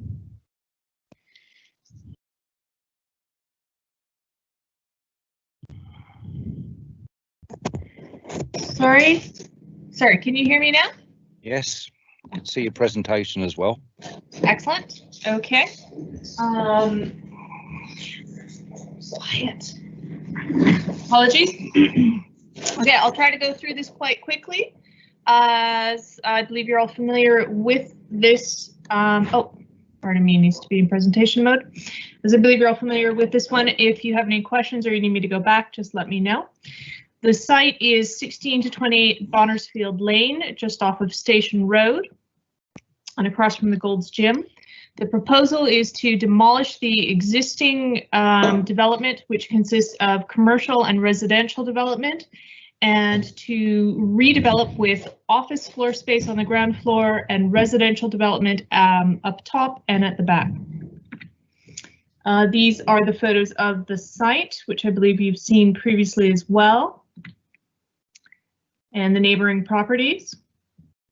This is the main building of the proposed development, which would front Bonnersfield Road. We have negotiated a provision to include an undercroft passage here, which would then lead to the rear section, which would contain the Muse houses. These are the 3D images provided by the developer. And in principle, this has replacement of both the employment and the residential floor space. The residential amenity has been considered to be acceptable. And we have discussed the affordable housing on this previously. This has been viability tested. We are not able to provide, or it has been shown that it cannot currently provide for affordable housing. However, this will be subject to an early and late review. So if that changes in future, we will be able to revisit that.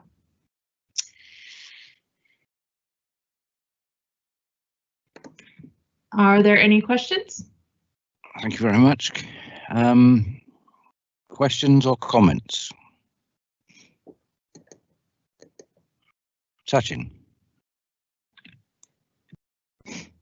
Thank you, Chair. I guess in the first instance, I should say I've had discussions with the applicant about this application, but in accordance with the Localism Act 2011, Section 25, I come to this meeting with an open mind.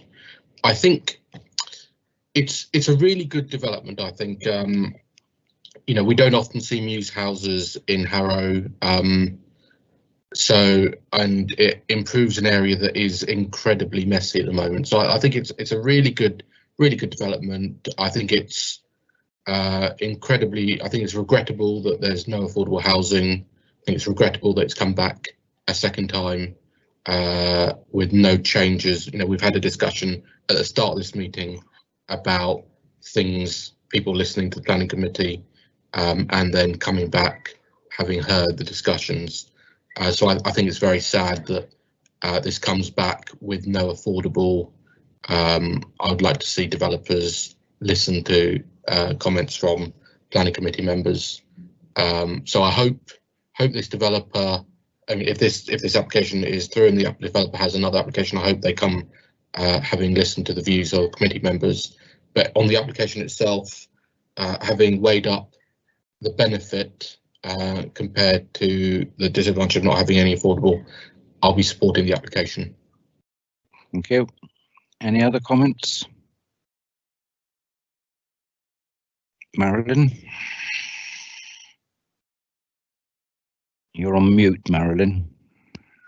Wouldn't it be better if we put the screen off the assessment and conclusion and back onto all of us, so that if anyone's watching this, they can see us? So I didn't quite get that. Wouldn't it be better if we took the presentation off the screen and put it back to the boxes? Okay. Can you do that, Kimry? Only for presentational purposes. That's all. Yeah, is that better? Yes, Good. it's perfect. Okay. Thank you, Kimry. Thank you. Okay. This is a a nice scheme, actually. I agree with Sachin. I think it's okay. I understand why people are objecting to it, but you have to take these things on balance. And the site is very run down at the moment. And actually, I think this is quite a high quality scheme. You know, we often come to these committees and are very disappointed with what's in front of us. But in this case, I have to say I'm not disappointed. In actual fact, I think it's a vast improvement, and I think it will regenerate the area somewhat. So I think it's okay. I agree with the conservation officer, but it doesn't damage the setting rather of the listed building of the SY Cinema. I think that's okay. And I think it's quite well designed. So it'll be getting my vote. Thank you. Okay. I've got two comments. 203 consultation letters were sent out and no objections were received. So that makes that even more acceptable than 6 air conditioning units. And I'm getting a bit worried because that's the second time you've agreed with Sachin. But having taken that on board. I'm his favourite Tory, Chairman. I'm his favourite Tory. Right, good. It's been a problem for me when he says that. Every time you call in an application, your position goes down and down. So. Okay, if we move on to the vote, I've heard all the discussions and I vote to grant this application. Kieran. I've heard all the discussions and I vote to grant this application. Simon. And I've heard all the discussions and I vote to grant the application. Sachin. I've heard all the discussion and I vote to grant. Marilyn. I've heard all the discussion and I vote to grant. Christopher. I've heard all the discussion and I vote to grant. And Anjana. I've heard all the discussion and I vote to grant. Thank you. So that is granted and that is unanimous. Move on to 203 Stanmore House.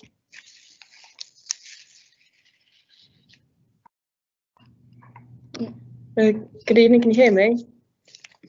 We can.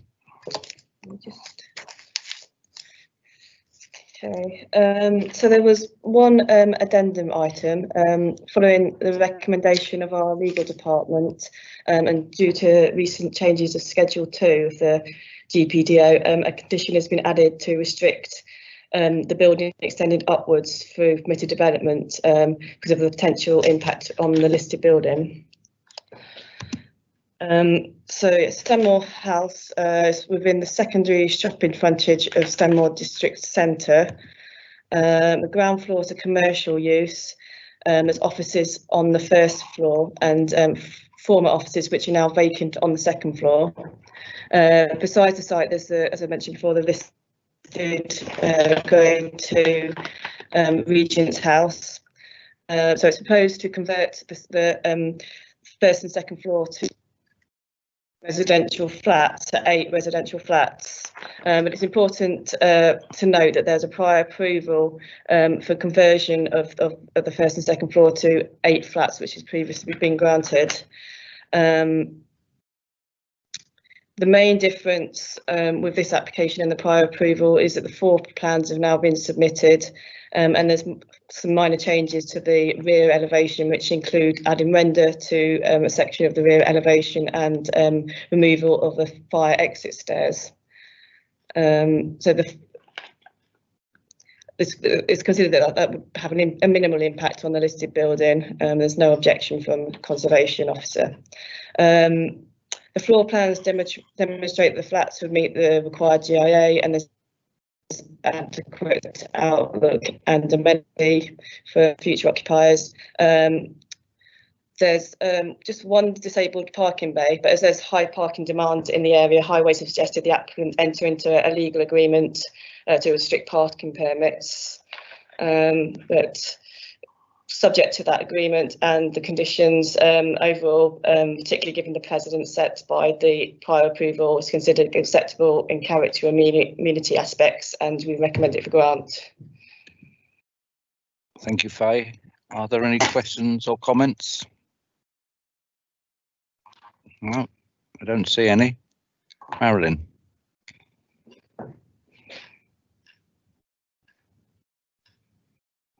Yes, thank you. Again, you could put it back to a normal screen. It doesn't matter, but I think we don't really need to look at the plans now. Sorry. Yeah. At least we can see each other. It's better that way. Chair, as you know, this is in my ward, and I'm fully aware that it does have a prior approval, but it's obviously much better that it's now asked for full permission, because we can, and I'm very grateful actually for this move. It's a very good idea. Restrict permitted development on it so that we can, because there is a listed building next door, so that's very important. I mean, look, this is a sign of the times. And we're going to be increasingly seeing this, not just on prior approvals, but on also full permissions, because the market for office space is gone downhill because of COVID. A lot of people have learned that they can work from home, and the commercial office space market is going to be depleting and going down rapidly, I would have thought. So we're going to see a lot of these things. I'm disappointed, as you might expect, that there is no parking, but it is resident permit restricted. And, all I made a very good point to us at our briefing, that people often find a way around that. They rent out a garage or a forecourt or a space for other properties and that, and get around it that way in a town centre, a district centre setting such as this. So, but it's 8 flats, and they're actually not badly proportioned. So I don't take issue with this, and I shall be voting for it. Thank you. Okay, if we move to the vote, then I've heard all of the discussions, and I vote to grant this application. Kieran. I've heard all the discussions and I vote to grant the application. Simon. Yes, I've heard all the discussions and I vote to grant. Sachin. Heard all the discussion and I vote to grant. Marilyn.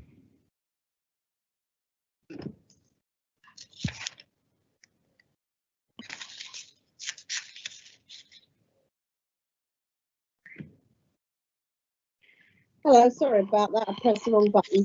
I've heard all the discussions and I vote to grant. Good. I thought you might be on permanently mute. We couldn't have that, could we? No, Christopher. no. Thank you. I've heard all the discussion and I vote to grant. And Jana. I've heard all the discussion and I vote to grant. There is no way you can mute Marilyn, Chair. I have no ability to do anything other than just watch the screen, unfortunately. Thank you, Chair. Somebody else is in control of the proceedings. Oh, thank you. Then we move, that's granted, that's unanimous. We move on to 204 Towers Road. We've had a presentation at our briefing on this. Does anybody need a further presentation? No, so if we could move on to any questions or comments. I do apologise, Chairman. The only reason why, it's up to you, you're the Chairman. I think we should have a very short presentation, is because anyone watching this won't have been at our briefing. And we're going to be making a decision on this. It isn't uncontentious. And I dare say there'll be the objectors might have tuned into this, and I think they need to hear the presentation. I do apologise, Chairman, but there's been a number of objections. So I personally think it would be wrong not to do it correctly for the sake of 10 minutes. Thank you. Right. Well, I mean, if it hadn't been given to us by the interim planning officer, it would have been determined under delegated powers. So we'll call upon Shamal to give us a 60-second presentation. Good evening, members. Can members see my screen? Yes. Okay. Yes. I'll just quickly go through the site. So the scheme is a detached dwelling, for demolition to create this pair of semi-detached dwellings. It is located on the eastern side of Towers Road with a low P-tile rating of 1B. These are some photos of the site. Give me 1 second.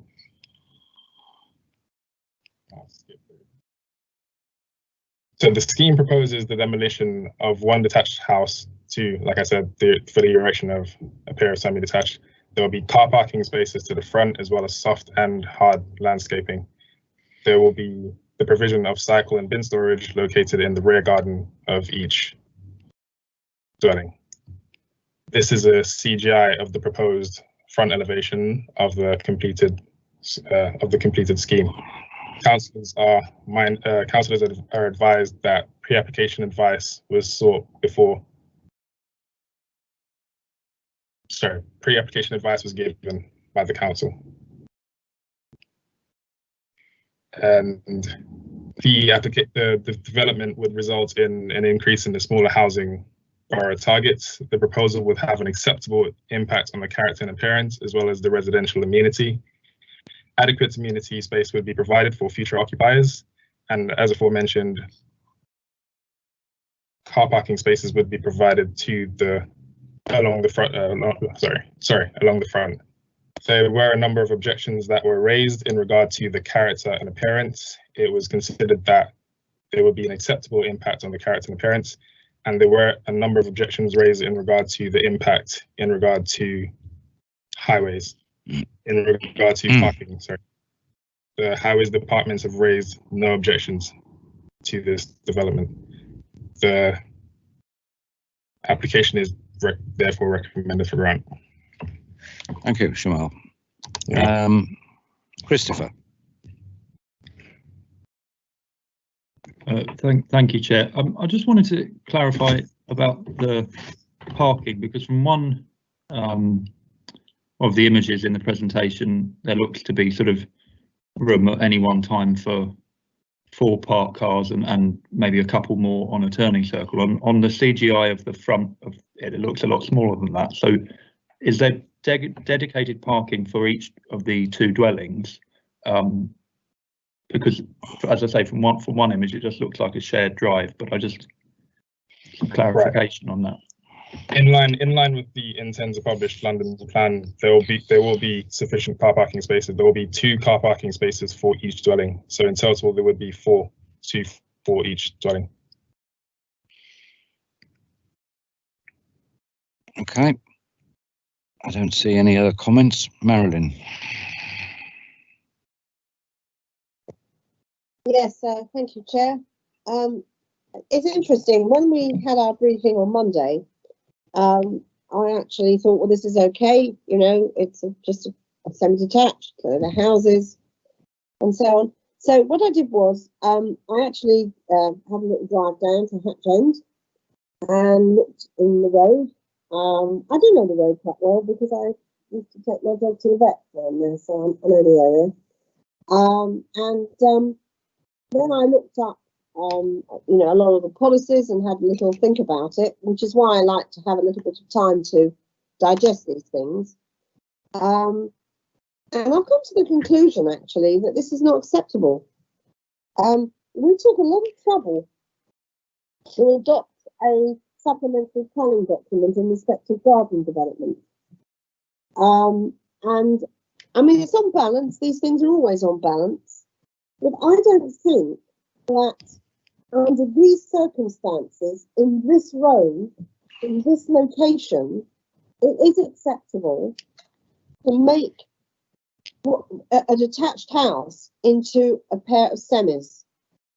And it's because it's contrary to policy that I'm saying it, not because I don't want it or because there's a lot of objections. If there were no objections, it might not have come to the committee because, as you know, I didn't call it in and you didn't call it in, Chairman. The officers called it in, and they did because it caused a stir.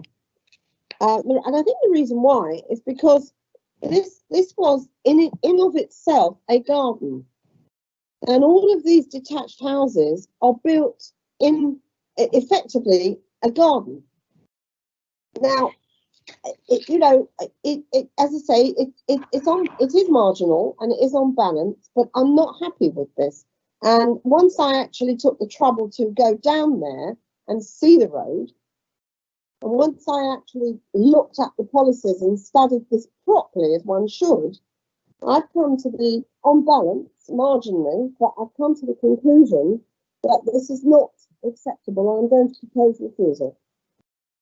The development would be out of character in a road of detached single dwelling houses, would result in an increase of the footprint of the original dwelling house and would be detrimental to the residential amenities and character within the road, contrary to policies PS1 of the core strategy, 7.4 of the London Plan 2016, D1 of Draft London Plan 2019, and to the Harrows Residential Design Guide, SPD, in relation to garden development.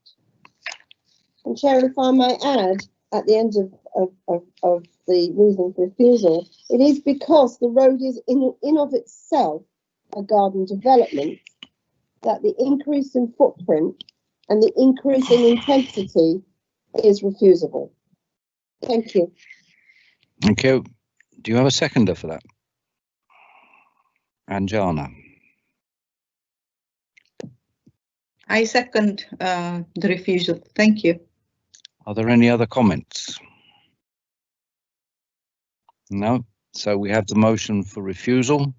I'll go first. I've heard all the discussions and I vote against the motion for refusal. Kieran. I've heard all the discussions and I vote against the motion. Simon. I've heard all the discussions and I vote against the motion. And Sachin. I've heard all the discussions and I vote against the motion for refusal. Marilyn. I've heard all the discussions and I vote for the motion for refusal. Christopher. Thank you. I've heard all the discussion and I vote for the motion for refusal. Anjana. I've heard all the discussion and I vote for the motion of refusal. Thank you. So by a vote of 4 to 3, the motion for refusal falls. So if we move on to the application itself, we've all said that we've heard all of the discussions, so I will say that I vote to grant the application. Kieran. I vote to grant the application. Simon. Yes, I vote to grant the application. Sachin. I vote to grant. Marilyn. I wonder what would happen if this was in Harrow on the Hill. I vote to refuse the application. Christopher. I vote to refuse the application, Chair. Anjana. I vote to refuse the application. So by 4 votes to 3, the application is granted. And the final item we have is 205.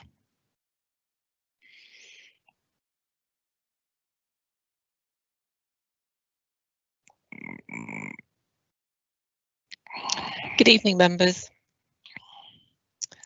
I'm just going to share my screen.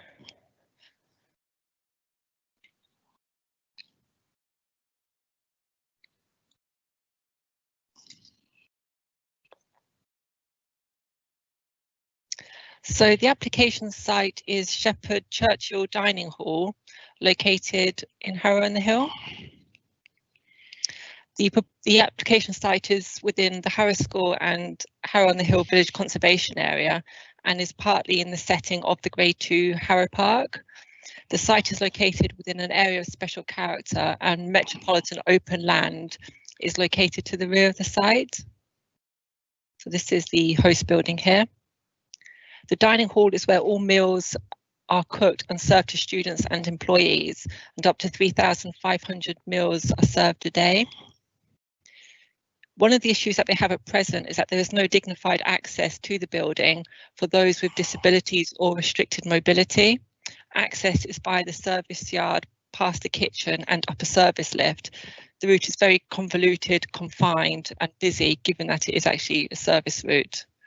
Harrow School are also looking to improve the spaces internally and to provide more space within the dining hall, which at the time of our site visit was very cramped.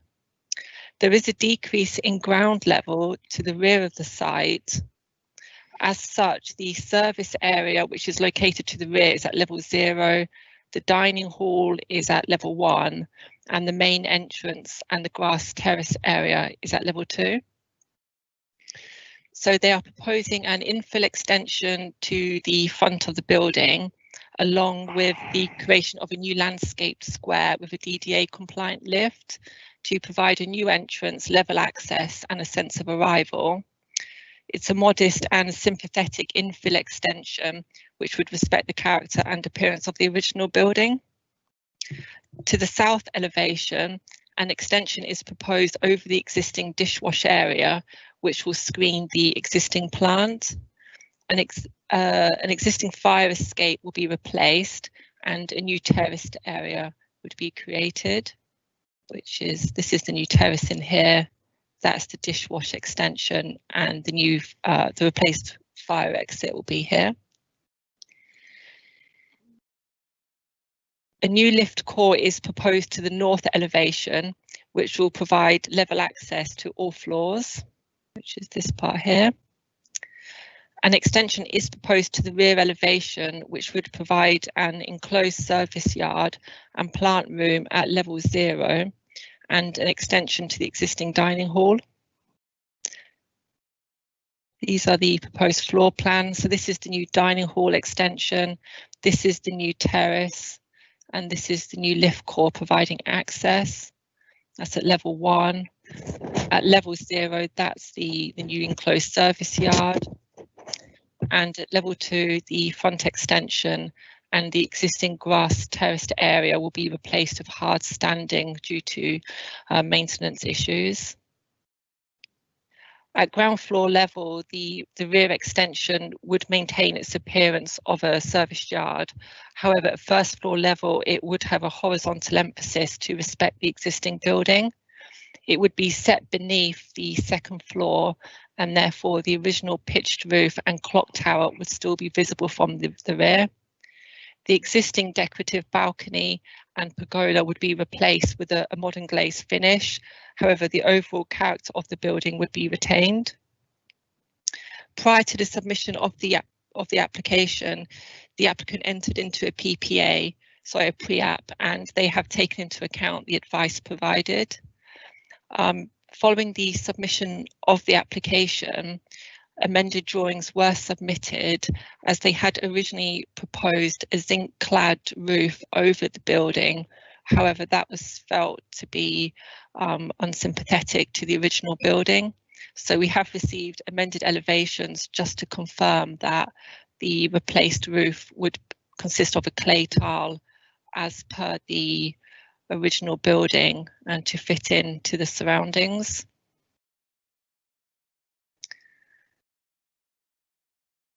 There is an existing car park to the rear, adjacent to the service area.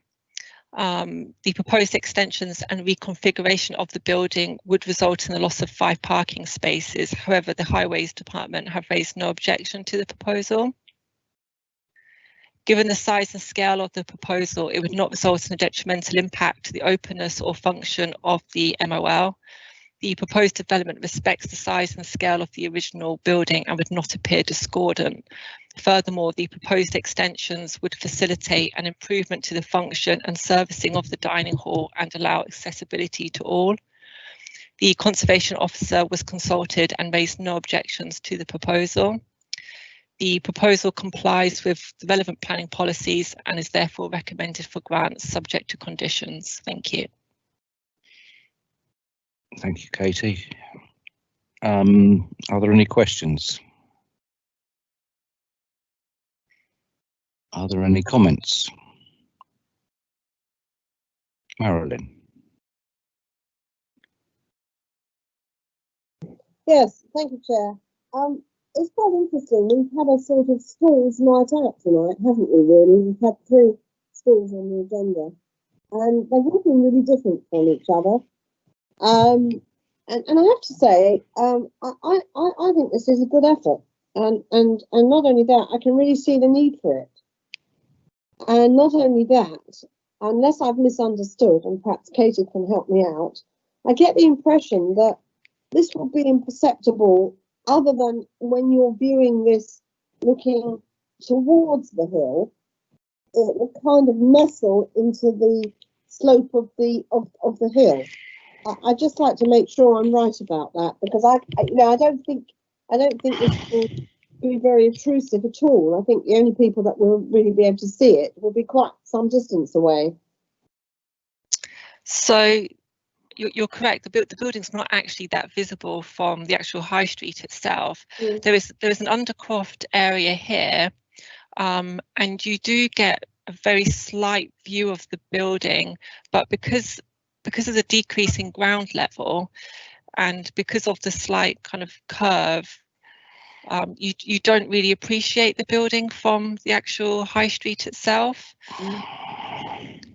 Okay, thank you. I mean, I think it's important that we have that on record, because these meetings are nowadays recorded, that we've done our due diligence as committee members, and we recognise that this is, although it's quite a substantial increase to the school, it's done very sensitively. Thank you. Are there any other comments? So if we move to the vote, I've heard all of the discussions and I vote to approve this application. Kieran? I've heard all of the discussions and I vote to grant the application. Simon? I've heard all of the discussions and I vote to grant the application. Sachin? Heard all the discussions and I vote to grant the application. Marilyn? I've heard all the discussions and I vote to grant the application. Christopher? Thank you, Chair. I've heard all the discussion and I vote to grant the application. And Jana? I've heard all the discussion and I vote to grant this application. Thank you. Okay, so that application is granted unanimously. We don't have any other applications to consider this evening, and I have not been notified of any other urgent business. So the meeting is concluded at 8:46. Thank you all very much. And in the words of the programme coming on